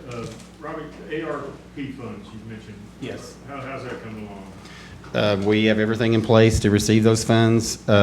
We haven't asked for our first half of that. We're waiting to the workshop, and also they have until August to change. We're hoping that some of the rules, maybe the restrictions on the money, how we can spend it, may be lessened, and they have, I think, up until August to change those rules. So we are going to have. I mean, we can ask for that money anytime, but we were waiting on the workshop and to move forward. Commissioner Yeager will tell us when that workshop is. Yes, sir. I wasn't going to, but I will. It's Thursday at 5 o'clock. This Thursday? Yes. At the Next Clinton Thursday. Community No, this Community Thursday. Center. I was going to talk about the rules. I believe it was early May, they put out the interim final rule. So they had 120 days for for public comment. And so we won't know the final rule for another, probably couple months, I would It'll be, guess. that's what the Yeah. August date is. So that's, September 1st. we're going to go on this Thursday work session with what we know now, not what we think might come. So that's what the work session is all about. Is that Clinton? At the Yes. Clinton Community Center Club Room, and that's just 5 kind of o'clock? have, yeah, 5 to 6:30. Still open to the public, but just trying to have more of a roundtable type discussion. That's why we're having it there. Okay. Thank Any you, other Rob. questions? All right, thank you all. Thank Have a you. good night.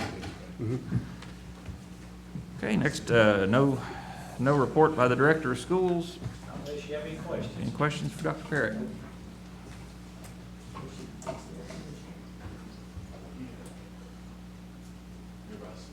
None.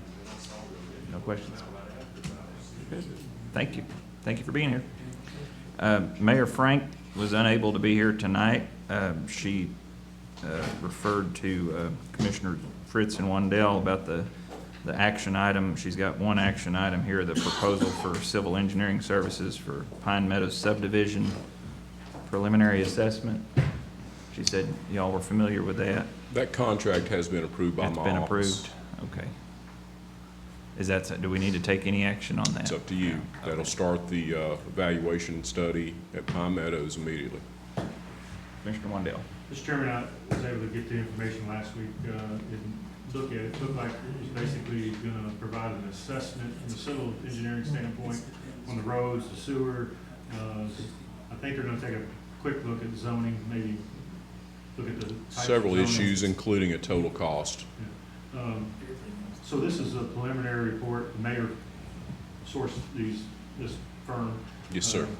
I would appreciate commission allowing us to move forward. I think it's 8,500. Yes, sir. And they would produce a preliminary report, bring it back to our body for us to kind of digest and see what the next steps may be for that Ben's mobile home park. Very good description. Commissioner Fritz.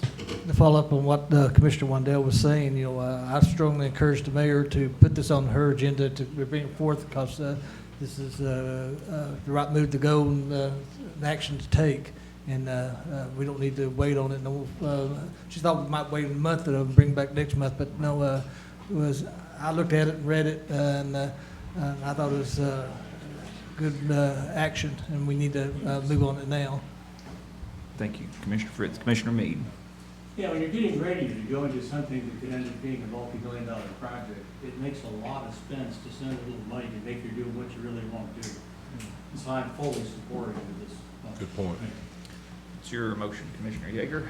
Motion is to approve the contract. I'd say no more than 9,000, just to have a little cushion room for this, for the engineering services. Yes, sir. Commissioner McCamey, any discussion? All right, let's go to the board and vote.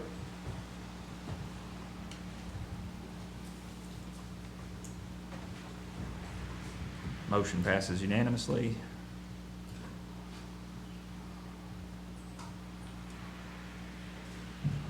And let's see, the mayor sent us the update on the petition with the Surface Transportation Board for the R.J. Corman abandoned rail line. And she's requested to issue, her office has been requested to issue notice of violations for short-term rentals under our zoning resolution. Yes, she requested I speak on that issue, Mr. Chairman. ahead. We've got a situation with the short-term rentals that are popping up around the county, various places. And what these are your Airbnbs. And the biggest problem is they're popping up in R1 neighborhoods. We're going to need to amend our zoning resolution. We have Harold Edwards from the Planning Commission here. He's got some experience with this, both in his previous profession as a planner, and he's living in the neighborhood that's been subjected to this. We're finding that some of these individuals are renting these homes for a party place over the weekend. And it's becoming a nuisance activity. About 3 years ago, the state passed a comprehensive set of statutes to govern them, but it looks like we're deficient in our zoning resolution. We have a bed and breakfast provision, but that doesn't quite capture these. The bed and breakfast provision that we have has to have an owner on site. The owner is not on site at these places. In fact, one in Mr. Edwards' neighborhood, the owner lives nowhere near. And they just rent these through a brokering agent. So we're going to have to sit down and study this issue. We're going to have some amendments to our zoning resolution. You're probably going to get some calls by your constituents, but we're going to move as fast as we can. The mayor set up some meetings with me. Mr. Edwards will be invited to this, and we'll start working through this issue as quickly as possible. It touches on various facets of, do you need a business license? Do you have a business license? Are you in the proper zone?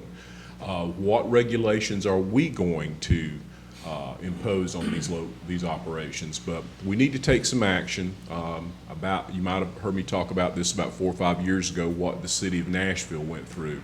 And that's what prompted the comprehensive set of statutes. But the mayor wanted me to give you full disclosure of what we're doing. We're working on this issue, and we're going to try to get a resolution to it as quickly as possible, take it to the Planning Commission, get their input on the issue, hopefully get passage there from both Clinton and the county. Remember, they're both regional planning commissions, and bring it to you. If you have any input on this, please get with me or the mayor, and we'll be glad to consider anything that anybody's got.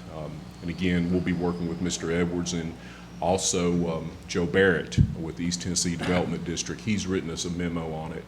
But I want you to know this is something that's happening in our county. You may have calls on it, but we're going to start taking action on this and see where we're at. Any questions on the short-term rental properties? Commissioner McCamey? What is the motion?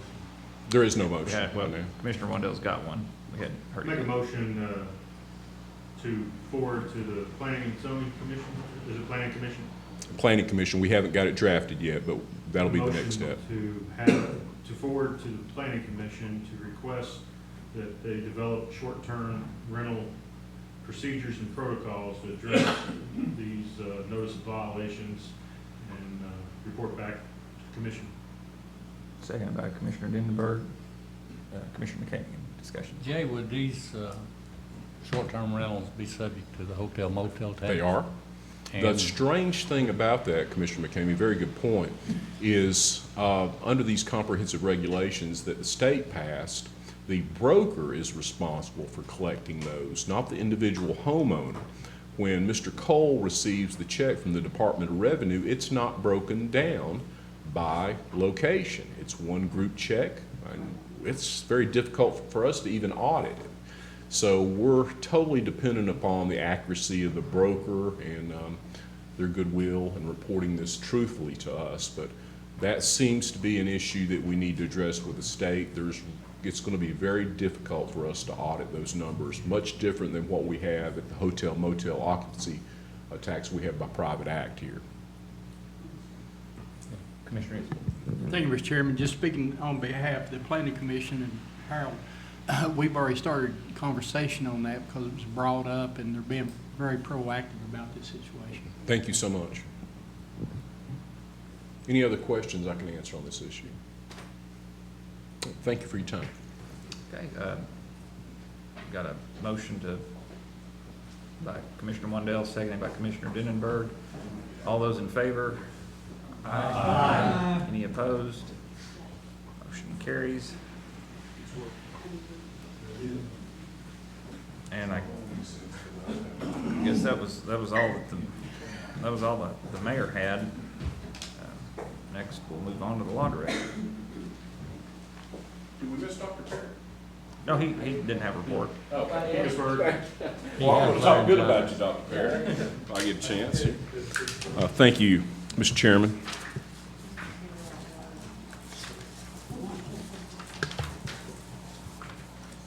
Move into my written report. Any questions on the contract approvals you have in Section A? Okay, we'll move on to Section B. The Carl Clifford Smith case, I know you're all interested in that. Mr. Taylor and Ms. Burchett argued that case in front of the Chancery Court on May 14th. We're now awaiting a ruling. We need a request I'm requesting an executive session, if you don't mind, on item number 2 at the end of our meeting tonight. You've got before you a couple of very gracious offers from our school board. They've offered to give the Claxton Volunteer Fire Department additional land so they can expand. I've gave you that deed. You do not have to approve it. I wanted you to see what the school system's doing. That piece of property is in the school system's name, so that's just for your information purposes only. The item D is the same thing. The school system has donated land to the Boys and Girls Club of North Anderson County in the Rocky Top area. Very gracious of them to do that also. That has been already recorded, that deed. You don't have to take action on that. I just wanted you to be aware of what the school system was doing. Item E, you need to take action on. That's the TVA license agreement for the historic Black Cemetery off Old Blacks Ferry Road. That's been requested here for about a month or so. That will give better access and make a better secure area for the historic Black Cemetery. That's the Black Family Cemetery that I'm speaking of. I need your approval on that. That's between us and the TVA. Us, the Highway Department, and TVA. You have that in your packet. A motion to approve. I guess we need to clear the board. Yeah. Motion by Commissioner Denenberg to approve, seconded by Commissioner Meade. Any discussion? All those in favor? Aye. Any opposed? Oh. Okay. Item. Oh. If it's, yeah. Okay. We're good? Okay. Okay. Item F is the Moram Missionary Baptist Church. This issue came up in operations the other night. What has prompted our concerns here is Norfolk Southern has issued 2 letters to not only Moram Baptist Church, but a couple of other residents along Oliver Springs Highway. The letter is, I think, poorly drafted, but it indicates they want to close these crossings. Well, Moram Baptist Church is a very old church with limited membership, very beautiful church. In the 1920s, it was actually burnt down by a spark from a coal ash train and rebuilt by Southern Railway. But there's a crossing there, and if you may recall, we had a fatality there I want to say 10 years ago or so. But if you look at that crossing, I've sent you a series of pictures. There's probably a good 1,000 feet on both to the east and to the west. And what they initially proposed was taking a detour under the one-lane trestle there, Marlowe Circle, under the bridge there. That's about 14 foot wide at its widest point down there. I didn't think that was a reasonable alternative. They've also looked at the gravel road that runs up, sent you pictures of that runs parallel to the track. That's in terrible shape. And they've also proposed that the church undertake putting in a new road. Those are really not feasible. So we've been in discussions with them since last October. I guess it was Thursday before last. I spoke with them on the phone. They've promised me they have no plans whatsoever to close that crossing right now. I've passed that on to the church. They feel a lot better about that, but we'll still continue to monitor the progress. I did ask that if they do have plans in the future, they contact me immediately so we can start dealing with that issue. But the safest ingress-egress for the church members is across the existing track. To my belief, it's by far the safest approach to that church. But if you know any members there at Moram Baptist Church, please pass on our assurances that County Commission is fully supportive of their endeavors down there. We'll do whatever we can to assist that church with maintaining that crossing. You do have a series of pictures, I believe, that should be in your agenda packet, and a copy of some letters that I've written, copies of letters that we've received. But I just wanted to give you an update on that. Any questions about Moram Missionary Baptist Church there on Marlowe Circle? Thank you. We administered the sheriff's promotional examination. It says detention facility. It was at the detention facility. It was actually for court security. We did that Saturday before last, Saturday morning. Those tests were immediately graded and reported back to the sheriff. The sheriff will take all those under consideration. He's got a very detailed promotional process that consists of some other facets of oral review boards and things of that nature. So that's completed. You do have a lease for Allies for Substance Abuse Prevention. They go by the name of ASAP of Anderson now. That's our old Allies for Substance Abuse Prevention of Anderson County. They've got a new name. It's been changed for over a year now. You've got a lease. The school department asked me to take a look at that, but when I pulled the deed, it's under our old health department, the old county health department, not our state health department. So the only body that can approve a lease on that property, it's the old adult education building. If you're aware of this, down here off Broad Street, is this body. So I need approval on that lease for ASAP. Motion to approve by Commissioner Scott, seconded by Commissioner Yeager. Any discussion? Do we want a board vote on that? No. No? All those in favor? Aye. Any opposed? Thank you very much. We appreciate that.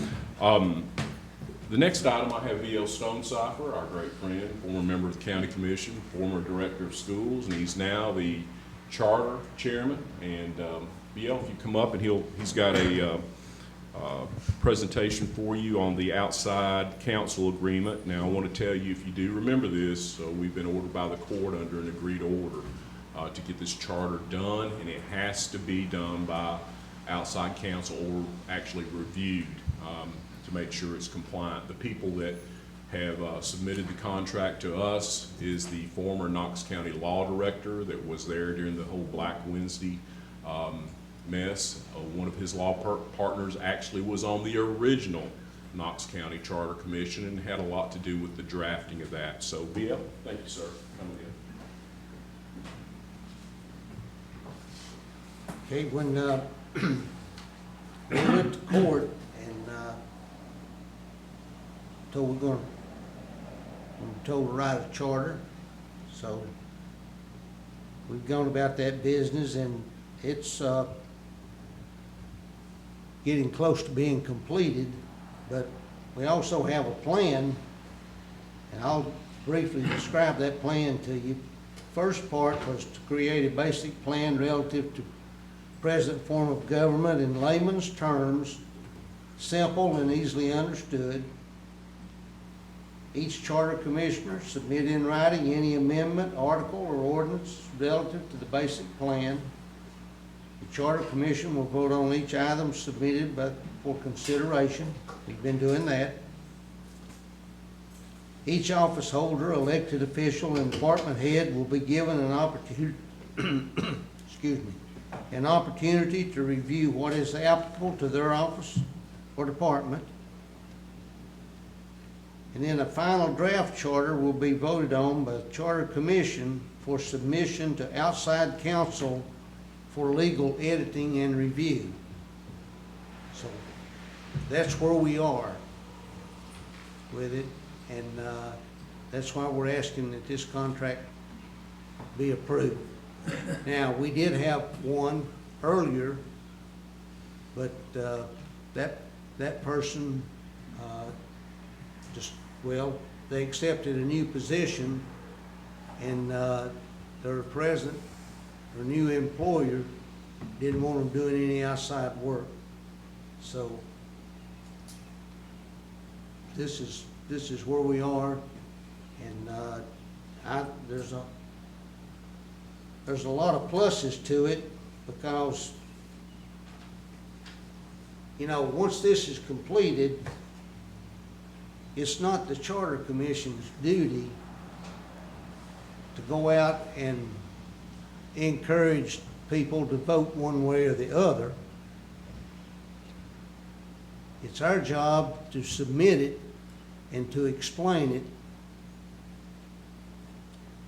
And part of this contract is that they will help in that process, because there will have to be pamphlets distributed, a lot of communications about it countywide, and they're willing to help with that. So I think you have a copy of the contract that explains everything that they'll do.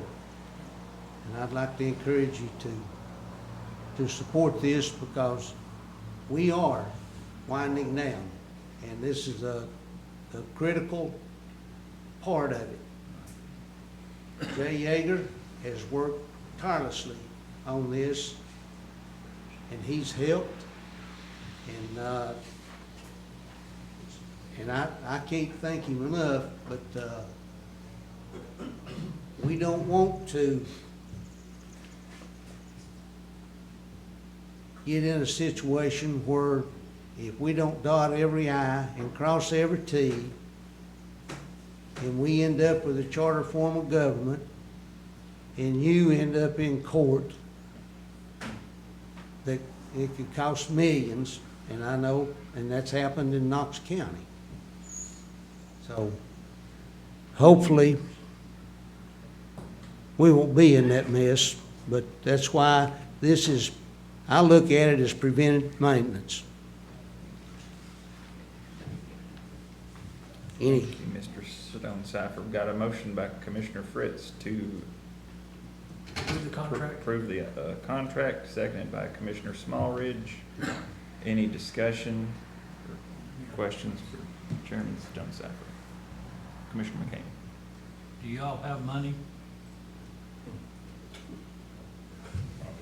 Or do we need to make an appropriation? Well, do I need to pull out the state law? No, I'm saying, do we need to make an appropriation? Robbie's already reserved that money. I don't know if he needs to move it into a code, but he's reserved that money. This was some time ago. Remember, we already had a contract in place before, but I'll check with him on the budgeting and take care of that issue separately. Thank you, sir. That was my first. Oh, okay. Any other discussion? Let's go ahead and, let's do a word vote on this. This should be correct.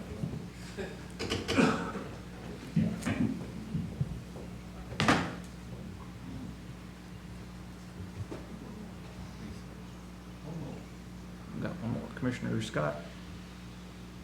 Is your tablet working? There you go. Motion passes unanimously. Thank you. Thank you. Thank you so all. much for your service. Thank you, Stone Cipher. Yes. Get back to our report.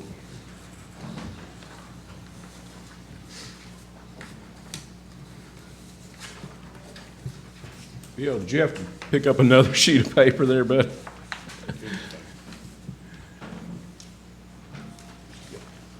It's all right. I'll handle it. Well, What do you need? I got it. I thought you might have picked up another side of my paper. No. Got it. All right, the other issue I have for you tonight is the resolution requesting assistance for remediation of American nuclear site. That came out of operations. Tim, would you rather discuss that at operations or take it up now? You can go ahead and take it up now. Let me, It is in intergovernmental. okay, let me explain something to you. I'm sorry, that did come out of intergovernmental. They initially requested just to do the probing and the scoping study.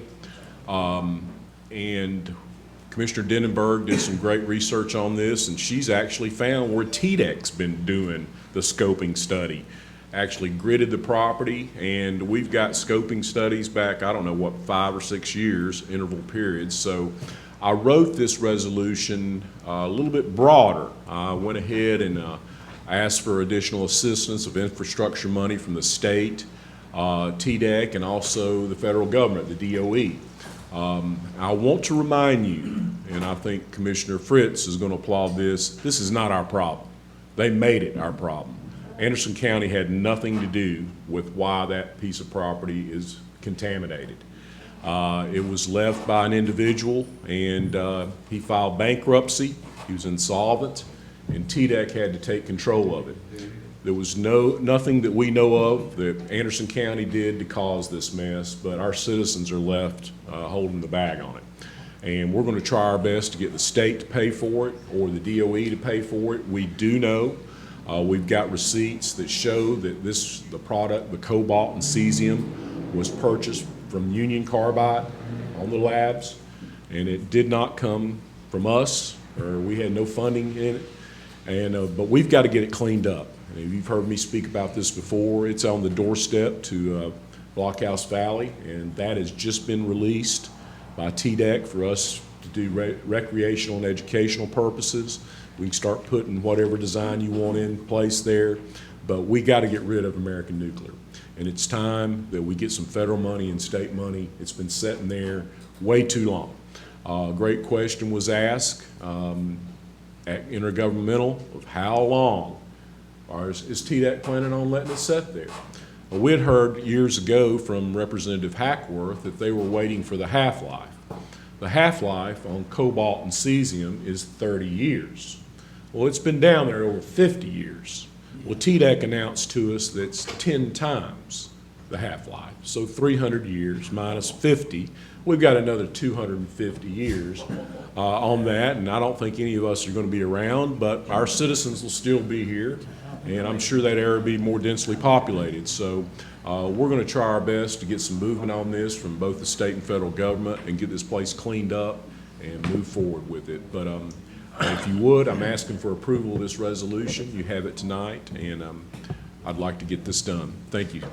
Motion to approve by Commissioner Isbell, seconded by Commissioner Wendell. Commissioner Isbell. Yeah, and I don't want to take away anything from Commissioner Denenberg's report on this, because she's done excellent bringing this to, and I'm sure she's going to discuss it in hers, and that's what I'm going to wait on, but it's shocking. Thank you. Thank you, ma'am. I really appreciate you. Any other discussion? Commissioner Creasy. Yeah, I think all these problems started some years ago when TDEC or someone discovered that there were radio contaminants leaking into the Clinch River from that facility. Are we aware, or is there any reports that we can get from TDEC to assure us that there's still not runoff or contaminants getting into the Clinch River and into our water supply? We had some very good questions from commissioners on intergovernmental, and they said it's perfectly safe, provided that we stay outside the fenced-in area there. They are still getting readings. We can tell by the scoping studies that they've done there. Some of those are still, it doesn't seem to be any decrease in the radiological activity on that site. It's minimal. But they have told us it's perfectly safe. I asked the specific question, are our people safe and citizens safe in that area? Are our people safe to work at the recycling center next door? Are our people safe? The sheriff's department has a range right behind it, and the answer was yes, provided we do not come inside the building or the fenced-in area. According to TDEC, and this was the gentleman that's in charge of the site, Billy Freeman, it is safe as long as we stay out of that area. And another question I have, I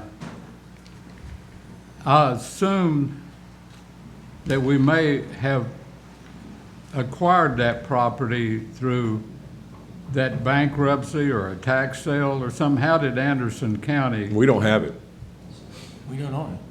Well, Never. didn't we own it at one time? TDEC has it.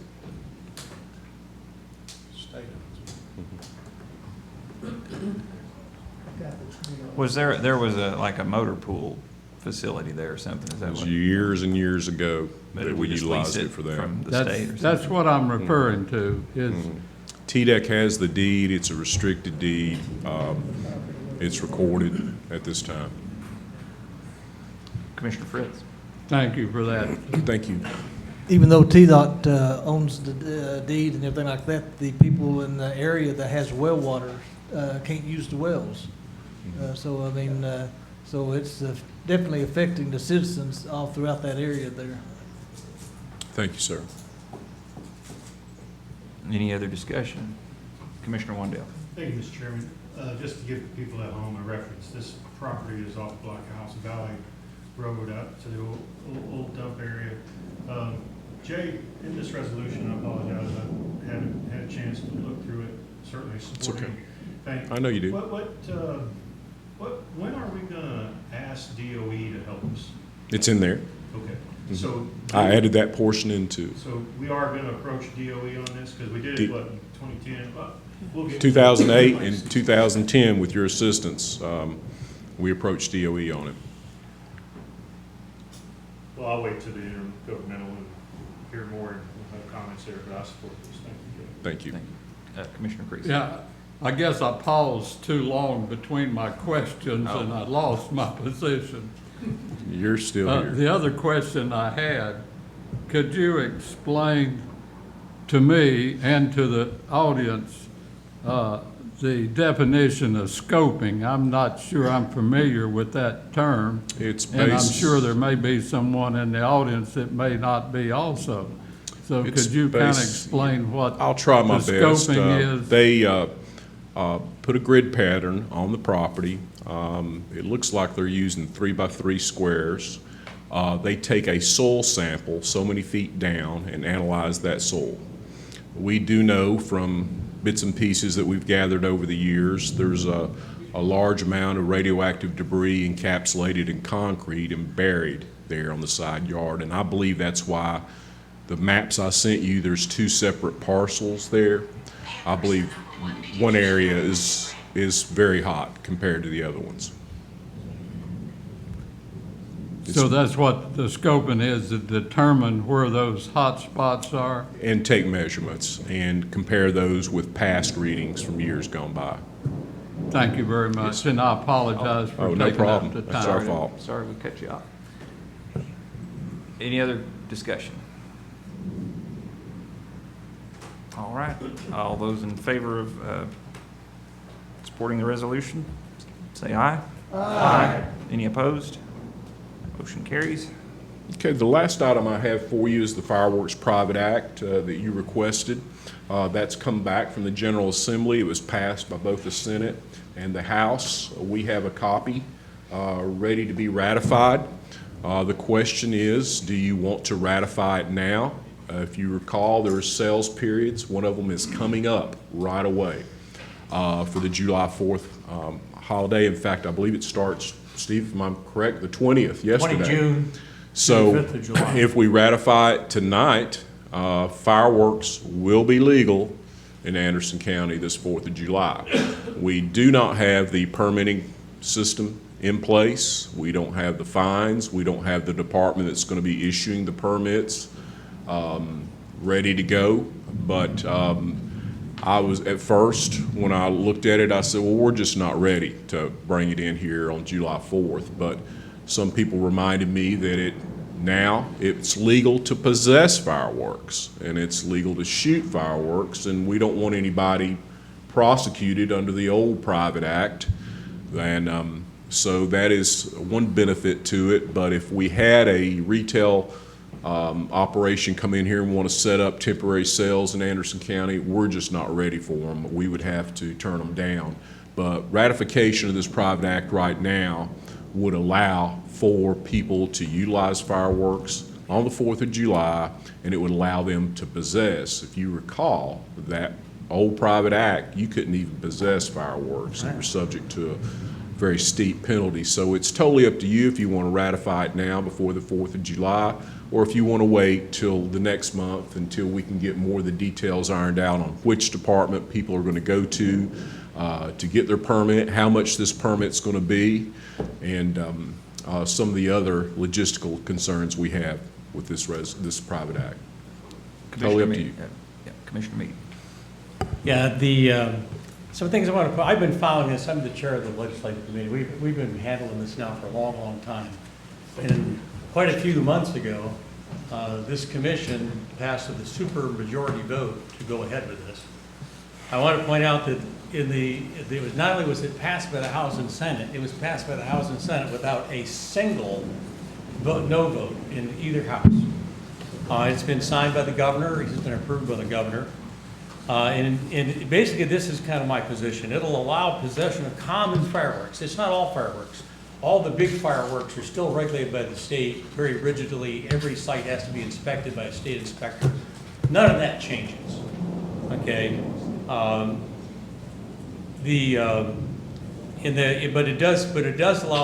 it did then allow some local control by government to have fireworks done. You know, you can have fireworks on the 4th of July as long as it's city or county or funded and provided for. What this will do now is bring Anderson County into fair, reasonable regulation of fireworks that keeps most of the same controls in place. This doesn't just open up fireworks everywhere, allow people to shoot fireworks everywhere. They'll still be subject to, by this, actually a regulation of where and when they can't do a lot of this. A lot of the fireworks that we're worried about people having has been illegally possessed, okay, for a long, long time. And any of you that have read the 1947 Act, that is the current law, the possession of common fireworks that you can buy at a stand along the road, along the interstates, could get you a $500 fine and 1 day short of a year in jail. That's what the current law says. Now, selectively, some common sense has taken place, and I can't find any sheriff old enough to remember when they enforced any of these laws. And there's one thing I really don't like is laws that are in place that involve very stringent prohibitions and very stringent penalties. Just don't belong in not only the county law, but in state law, and the legislature agreed with this. There will be some delay in the county permit system being in place, especially for this June. You think it's too late to get it into place and ready and approved by the 20th of June? I don't think so. Okay, but this delay is of minimal consequence compared to continuing the unreasonable restrictions on our citizens and having them subject to potentially very serious penalties. The Private Act has been approved, like I said, by the Tennessee House and Senate without a single negative vote, and then approves and was approved by Governor Lee. And so now we're required to do a super majority vote again to put this into act, or we lose our ability to change this until the next legislative session at the earliest. Is that not correct? That's correct. some people were concerned that this was just making things wide open. It absolutely does not. It has 2 short periods a year where sales are allowed in the county of common fireworks. The controls on the big fireworks are still regulated by the state as before. Anyone that gets involved in these 2 short sales periods, one the 20th of June until the 5th of July, and one basically in the winter holiday season, which covers a bunch of holidays then.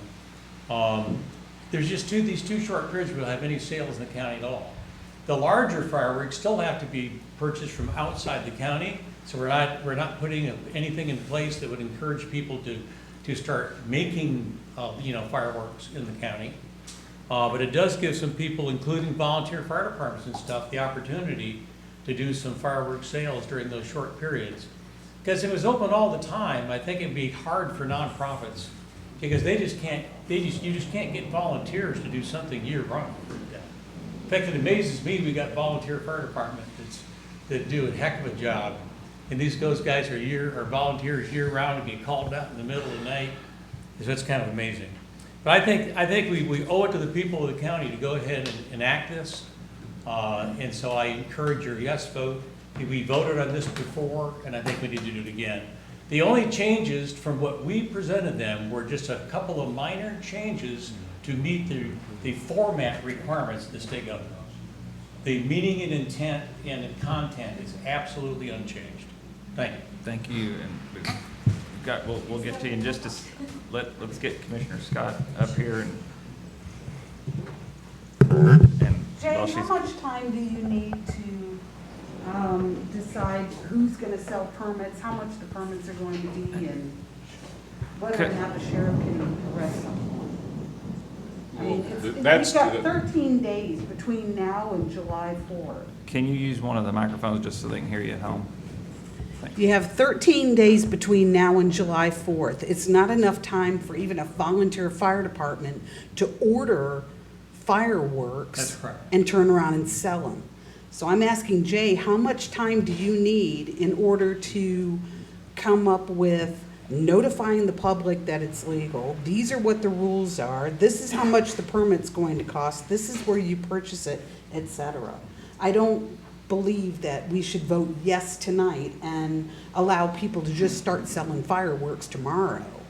There's got to be rules and regulations in place rather than assumptions and the Facebook Police Department. Thank you, Commissioner Scott. Very good question. I can bring them back to operations, and this body is the one that established them, but I'll bring some recommendations to operations, and you can decide which department is going to issue these permits, how much they're going to cost. And the enforcement section is already in the private act, but I can probably get it back to you next month if everything goes well. I never know what's going to happen in my office, but I'm hoping I can get it to operations here in 3 weeks. Yeah, we did verify the deadline for our approval, because I know there's a certain number of days and then we just lose it. Right. It looks like the letter that the mayor has received says November, but that's a little bit different process than what we're used to. But anyway, we've got time here. If you do want to wait, we can, and until we get these regulations in place. The more important issue is I don't see how in the world we can set up seasonal sales now. We're already in the period, and we'll have to just shoot for maybe the New Year's November. The December through the Actually December. Let's let we'll get to Commissioner Smallridge and then give Commissioner Meade a chance to speak again, then we'll come to If we the. approve this without appropriate permitting regulations in place, are we? Well, they can't sell. See, our private act says that they've got to have a permit. So there could not be any sales during this period, the 4th of July period. There's just no way. There's no way to get the permit to them. So what can happen, if you approved it tonight, what it'll be is they'll be legal to possess and discharge and store. But as far as seasonal sales, the private act is clear. You're going to have a permit from us to do that. So seasonal sales are just off the table at this point. They started on the date is the 20th of June through the 5th of July, I believe it is, and we just can't move on that It's impossible at this point. I guess I'm still not clear. Okay. If we approve this, then it would not be illegal for our citizens to use fireworks. That's correct, sir. Now, if something happened without the appropriate permitting system, would we have any legal exposure if something went wrong, if there was a problem and we have no legal regulations or permitting system in place?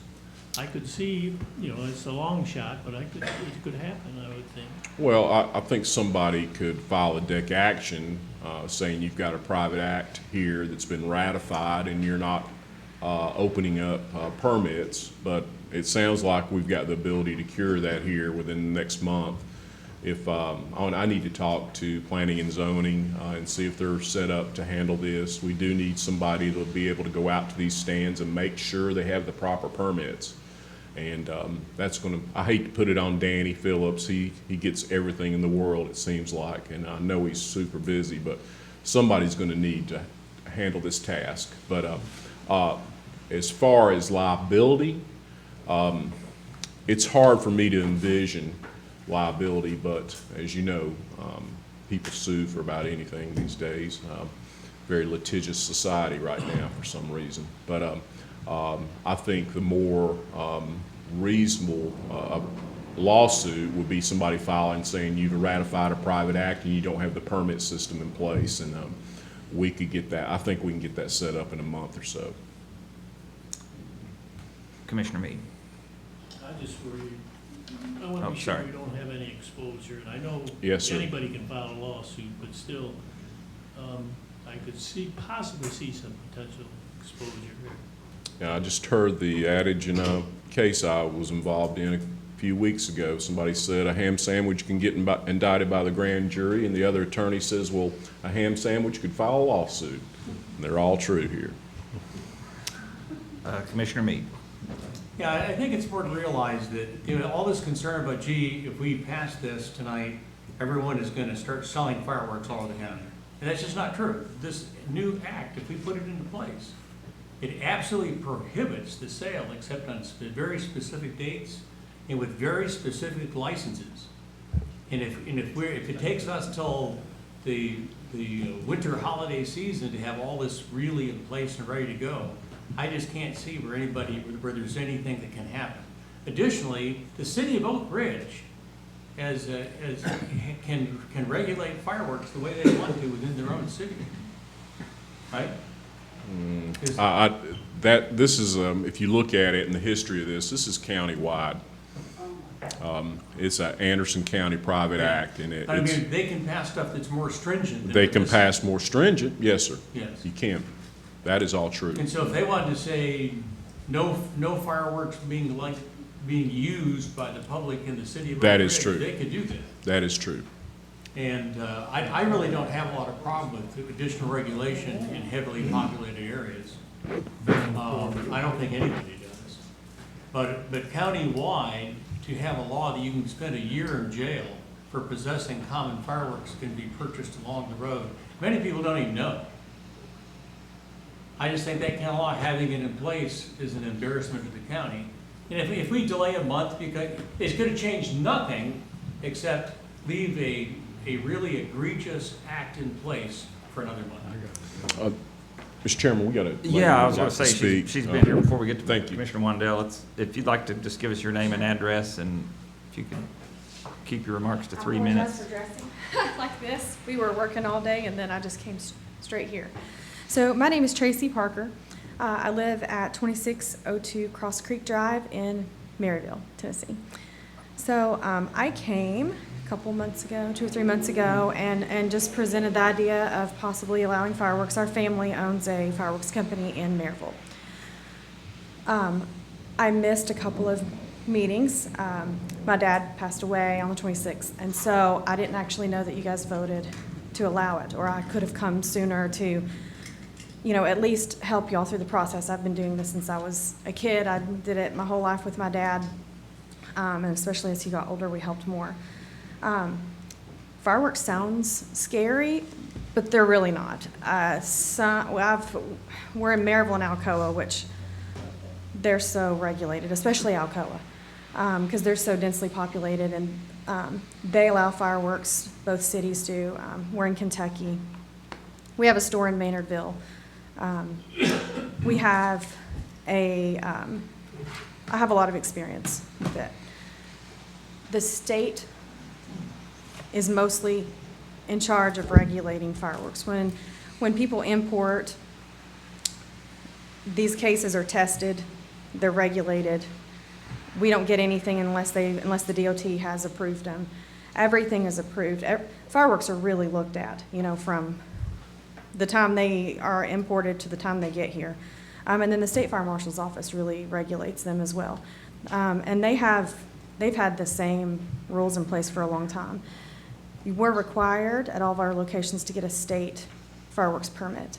Then a State Fire Marshal's Office will come by and the state, sometimes they do it by themselves and sometimes they'll team up with the local fire department, and they'll come out and inspect, and there's a checklist. You have to have 2 fire extinguishers, no smoking signs, an exit sign.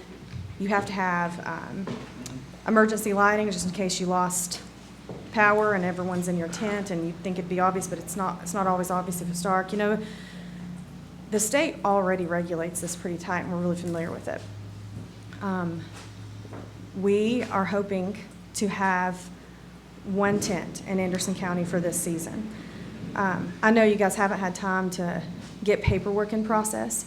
I'm hoping that until that can happen, even if it was just a donation to a fire department, and just say anybody that wants to set a tent can make a $1,000 donation to a fire department or something like that. But, we're willing to do anything like that. But we've been in business a long time. We know what we're doing. We follow all state rules. We have a permanent building that's even more regulated. But fireworks are no big deal, and especially this year, there's a big shortage of fireworks. It's all over the news. Nobody has them. Nobody even knows about Anderson County. I mean, I pretty much know all of the fireworks vendors and who would want to set up in Anderson County if they knew y'all were even considering this. They don't have time, nor do they have fireworks. I mean, TNT has already shut down half of their locations because they don't have the fireworks. The production got behind in China, and then because of COVID, and then you couldn't get them in. The ports are congested. Products are short. So we're scraping the bottom, really, just to be able to have enough fireworks to set a tent. Once we sell out, though, we're out. We can't just keep going back to those wholesalers and getting more. Okay.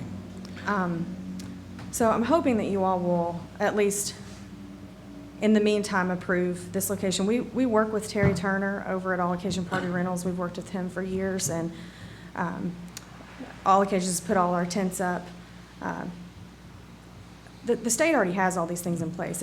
Some cities, they get worried about it, and so they make a lot of regulations, but and then after a few years, they calm down. I'm sorry to have to cut you off, but No, that's fine. Thank you That's for fine. I your just didn't know if you comments, had any and we're going to questions, move or- on to Commissioner Wandell. Sure. Commissioner Scott, thank you, though. Okay. Thank you, Mr. Chairman. I guess I'm finding myself sitting here, maybe I'm the only one, but I find it ironic that we keep couching this thing as a way for volunteer fire departments to make money selling fireworks. I mean, fireworks can cause fires. Kind of seems hypocritical to me, but I understand the thought behind it, generating revenue. There's a lot of laws on the state of Tennessee. One of them I recall vividly is it's against the law for frogs to make noises after 11 p.m. in Memphis. That law's not enforced either. We've never had anybody arrested for possession of fireworks. I moved here in 1979, and it was abundantly clear to me by elders, if I had fireworks, I could go to jail. What we're asking to do tonight is take that fear factor away.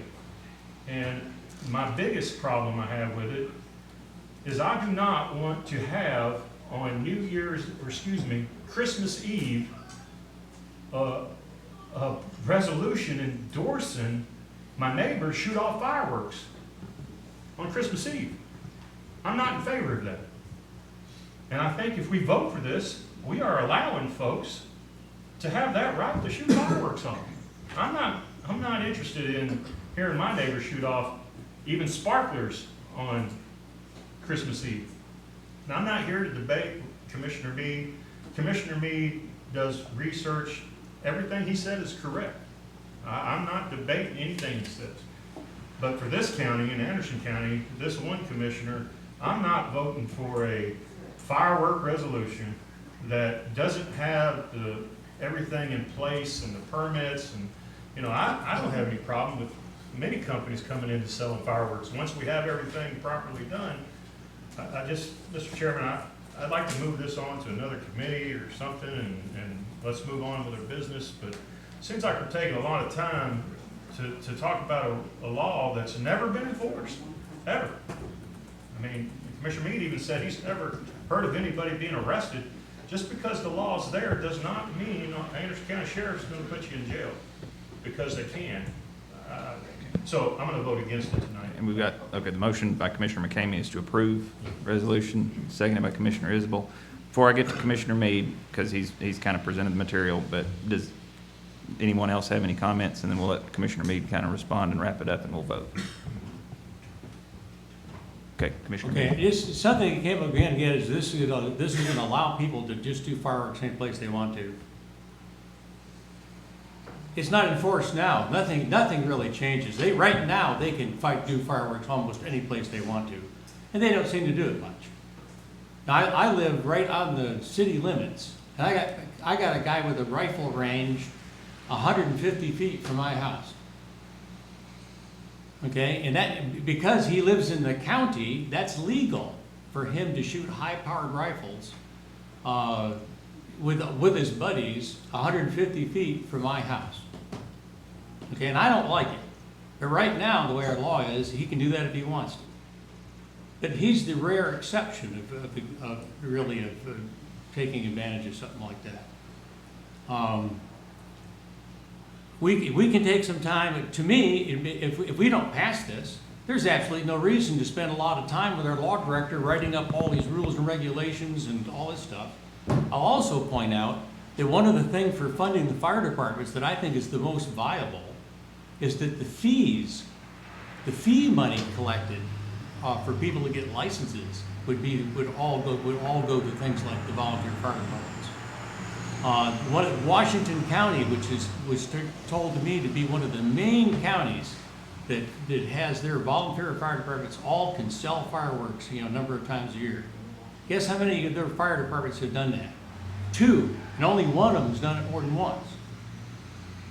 It's not a lot of fun, it's a lot of responsibility. I expect that the funding to our volunteer fire departments is going to come by indirect means. It's not going to be by our volunteer fire department out there encouraging people to buy fireworks. I think the best thing we can do is, if we pass this tonight, then it makes it clear cut to move ahead and let the law director prepare all this stuff. Otherwise, we're talking about, we're going to prepare all this stuff, or get all ready, people are going to start finding out about it, and then we vote it down. Thank you, Commissioner. This doesn't make any sense to me. Thank you. Thank you, Commissioner. Got a motion to amend by Commissioner Fritz. Yeah, it's extremely important, that we got to have at least 2/3 vote for this to pass and to succeed. And there's a lot of questions and possible no votes associated with it because of the lack of organization and planning at this time. With that being the case, I'd like to defer for at least 30 days to give time for people to start trying to get some organization in place before we take a vote. Second. Motion to I have no problem with that route. delay for 30 days. Motion by Commissioner Fritz to delay for 30 days, seconded by Commissioner Yeager. Any discussion? Jake, go ahead. I'm just going to ask, you need me, I'll bring back the regulations, some drafts to operations or legislative, wherever you want it. And this lady has volunteered to help us, and she's got a lot more experience than I do. Operations, I think, would be more independent. If that's your pleasure, if this deferral motion passes, I'll bring them to operations, Mr. Chairman, and we'll start working on them there. Thank you so much. All those in favor of deferring 30 days, say aye. Aye. Any opposed? All right. Motion carries. Thank you. That's all I have, except for the request for the executive session, and please remember, if anybody has to leave, we're going to end up with a problem. This mediation order was passed after 14 hours of mediation on the day of Budget Committee, so this has not gone to the Budget Committee. That means we're going to have a supermajority of 12 to pass this agreement tonight. So if you don't mind, I'd like an executive session at the end of this meeting. Thank you so much. Motion by Commissioner Fritz. Move that we go to executive session at the end of the meeting. Executive session at the end of the meeting, okay. Got a second by Commissioner Isabel. Correct. Okay. Do we want to do a board vote for executive session? Clear the.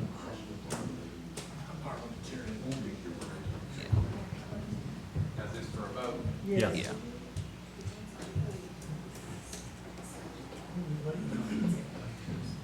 Executive session.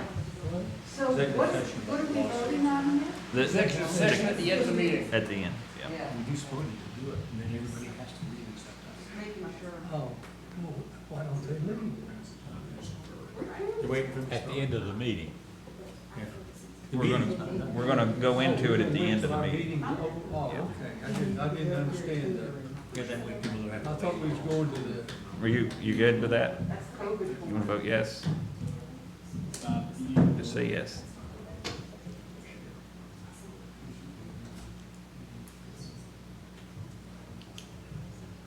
One more time. It didn't take it. A little harder. Smack it. There we go. Okay, we've got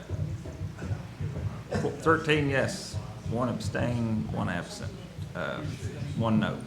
Motion passes. We'll go into executive session at the end of the meeting. Is everybody okay going, keeping going? Yeah. Going? Okay, we'll go to Operations Committee report. Chairman Isabel. Thank you, Mr. Chairman. We have one action item, then one information item. First is Commissioner McCamey made a motion to recommend to full commission that we put up $7,500 for the American Legion of Alder Springs to get a new roof, subject to Alder Springs, Roane County, and Morgan County assisting. Commissioner Anderson seconded motion. Motion passed. Motion by Commissioner Wandell, seconded by Commissioner Meade. Any discussion? Commissioner Waddell. Is that building in Anderson County? No, it's not. It's not in Anderson County. So this board is looking to take money that's collected from our residents and put a roof on a building in another county. That's what we're doing? Yes, sir. Okay. Thank you. Go ahead. It's called a tri-county. I understand exactly what it's Hang called. on. And it's over 50% of the membership in Anderson County. And the motion, is that's subject to, it's subject to contributions from all three. Roane and the city of Alder Springs. So if they don't contribute, we don't contribute. Okay. All right. Commissioner Waddell. Commissioner Meade? Now, I was only going to point out that over half the membership of that is in Anderson County, and that Anderson County is one of the 3 counties that are served by that particular organization. Thank you. Any other discussion? All right, let's go to the board and vote.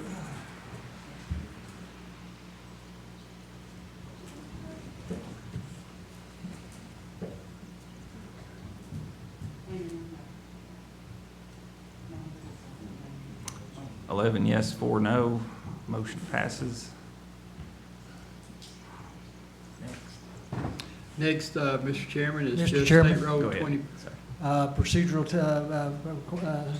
this right here, since it hasn't been to the Budget Committee, it takes a supermajority, which is 12 votes. So motion So for failed. tonight only, the motion fails. Oh, okay. Thank you for pointing it out. Good call.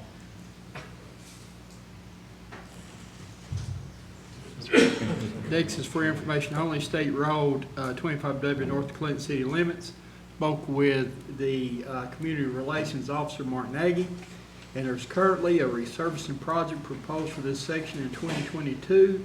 It is proposed from Industrial Park Road in Rocky Top to Long Mile Road near Clinton. That's in 2022. Was that were you making a motion about something else? No, that's Just information Oh, on, just information. that Okay. concludes My the motion. Operations Committee report, Mr. I Chairman. wanted to make a motion that we refer the request from the Tri-County American Legion to the Budget Committee for consideration. Okay. Motion by Commissioner McCamey to refer the Tri-County's request. Second by Commissioner Val to refer to Budget Committee. All those in favor, say aye. Aye. Any opposed? And he'll oppose when it comes to budget. Okay, we got we got two opposed? Three, just one? Three, got three opposed, okay. Let's go to the board and vote. Get your camera out and take another picture then.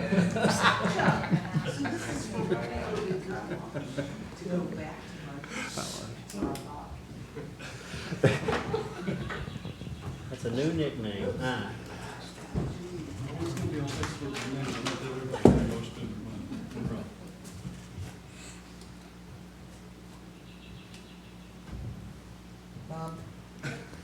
Referral motion to Budget Committee.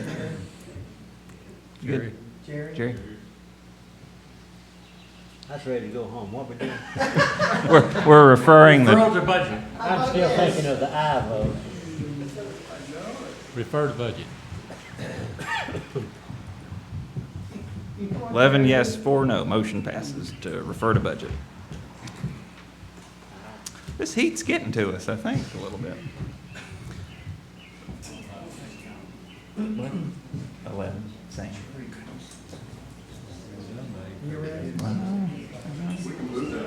Are we done?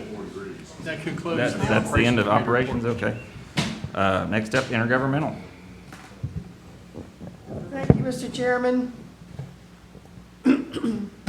Intergovernmental met June 14th. Present were Denenberg, Isbell, Vowell, and Smallridge. Vacationing were Wandell and Waddell. We need a report on that, I think. Mayor Frank, Jay Yeager were also present, along with John LaCroix and Billy Freeman. They are both with TDEC. I'm sorry. You were there too? And Annette and Commissioner Fritz. You certainly were. Commissioner Isbell made a motion to approve the minutes of the April 12 meeting. Commissioner Val seconded the motion passed. As you've been told, we had John LaCroix, who is the communications director for TDEC, and Billy Freeman. And if I remember correctly, his exact title is Regional Director of Radiological Health. Got that? Okay, good. Exactly what that means, I don't know, but he seemed to know what he was talking about, even though, as he did tell us, that he was in school when all of this was occurring over at Blockhouse Valley. It is a fact, as our law director mentioned, that when clarification of the 30 and a half was asked, we were told that that equals 300 years, not 30 and a half years. So they also made it abundantly clear that they'll be glad to provide us with copies of any and all of the reports, which they have given us some, and but they're not going to be responsible for cleaning it up. We humbly disagree. Commissioner Isbell made a motion for the committee to draft a resolution asking the state and federal legislators to get involved in the cleanup of the site. Motion was amended to include asking the state to fund the scoping and characterization survey to begin the process. Motion was seconded by Commissioner Smallridge. Motion passed to forward to full commission for approval, which was what we did earlier this evening when we passed and asked Jay to move forward with the resolution. Now, Jay did make mention of the fact that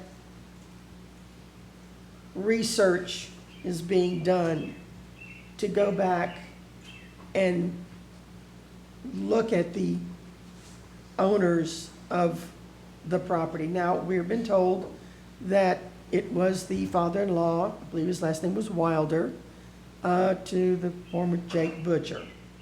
And I'm sure we all on this panel know that it's not unheard of for people to be straw owners or borrowers and that sort of thing. So we're just really looking into who, what, where, when, and how.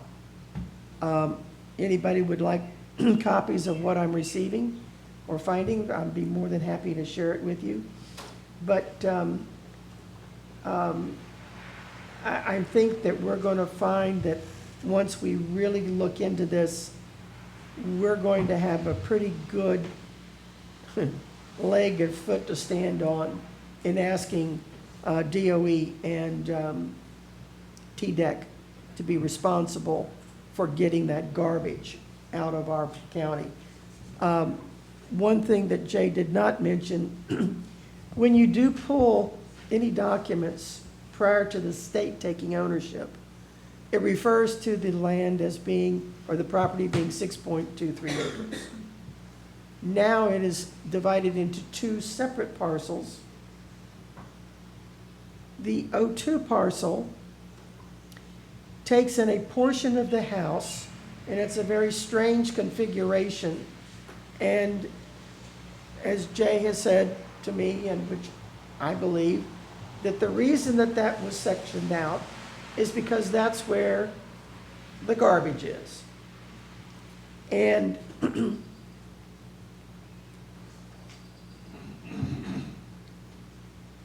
it is certainly going to be an interesting situation to try to get all of this cleaned up, but I certainly hope that we will have the backing and support of all of the commissioners on this panel, because between Bull Run and American Nuclear over on Blockass Valley at the end of Old Inlet Road, it needs to be done because, well, I'm not even going to go into properties and that sort of thing. So that's pretty much the conclusion of the intergovernmental report as it stands right now. And like I said, anyone who wants to weed through any of the stuff that we're coming up with, I'll be more than happy to provide copies. Thank you, Mr. Chairman. Any questions? Thank you, Mr. Chairman. Sure. Thank you, Chairman Denberg. The thing that I got most out of that meeting is that this has been an ongoing thing, and we had testimony from the state that says, yes, the well water is contaminated. Yep. Okay? So what are we going to do? I mean, we can't sit back. This is Anderson County, and I think that with Oak Ridge, we're probably the experts on handling nuclear waste. And the other thing to understand, I've dealt with this before years ago in the EPA, there was a cradle to grave. And I don't know if Jay remembers that or not, but it's like the originator of the waste has got that to the grave. So it don't matter if it changed hands at somewhere else, but whoever, and that may come into play here, but I think definitely asking for federal help from the experts, because that's basically where it came from, is the way I understand, is in line with that, and protecting our environment and in protecting our citizens. Thank you. Thank you, Commissioner Wendell. Thank you, Mr. Chairman. I want to thank Chairman Denenberg for all she's done on this. I would like to make a motion, I believe. Commissioner Isbell is correct. There is a cradle to grave. It's the Resource Conservation and Recovery Act, RCRA, Subtitled Chapter C and Chapter D. And I would like to make a motion to have our law director draft a letter to the Southeast Region EPA Office, EPA Region 4, in Atlanta, and I'd like for him to make a request on behalf of Anderson County to get their assistance with RCRA Subtitle Chapter C and D, and to have them come to our county and help us with our state and DOE on these waste items that have been setting now way too long. I know there's no one in this room or this county that wants to see that stuff set there for 300 years. That makes zero sense.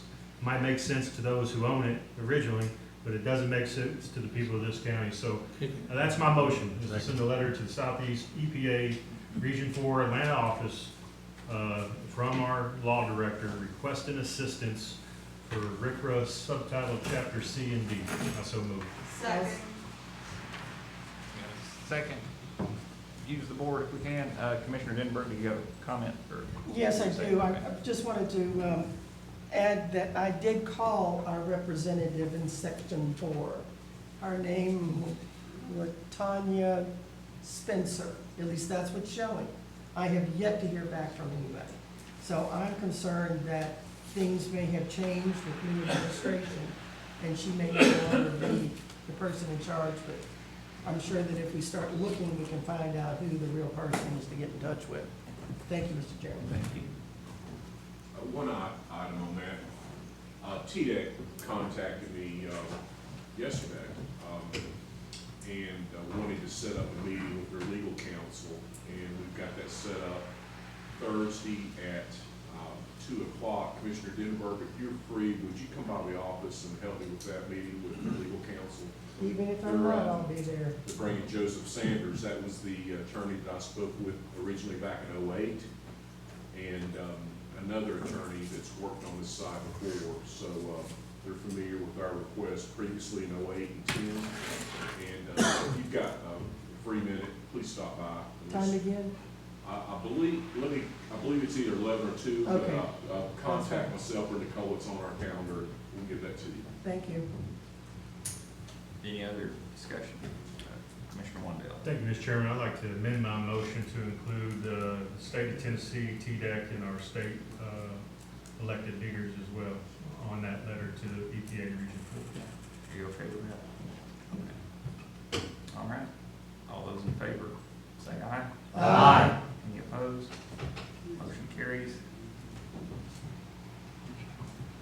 That concludes the report for this month. Okay, Thank thank you. you. Chairman Denneberg, is this where we want to do executive session and then Yes. come back for new business? Okay. So everybody ready to move on this real quick? I know Yes. we're ready to go. He's got a flyer on it. You have to go off the air and everyone else leave. Carol, thank you so much. We really appreciate it. We'll be talking. I got it. I was just reading about it. Thank you, sir.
What will that cost us? I just want to say real quick that his meeting ran over first before mine did. Okay. Are we going back into session? He did a good job, though. My phone's dead. Mr. Chairman, are we back in session? Are we back on? Okay, we're back, we're out of executive session. Next, we've got new business. That come under new business? Yeah, I think so. Commissioner Meade. Yeah, I make a motion to accept the Crowley settlement as presented during the executive committee. Second. Got a motion by Commissioner Meade, seconded by Commissioner Scott. Do we have any discussion? And, okay, this appropriation, and Jay, you say we would need 12 votes Yes, to sir. approve this? Okay, let's go to the board.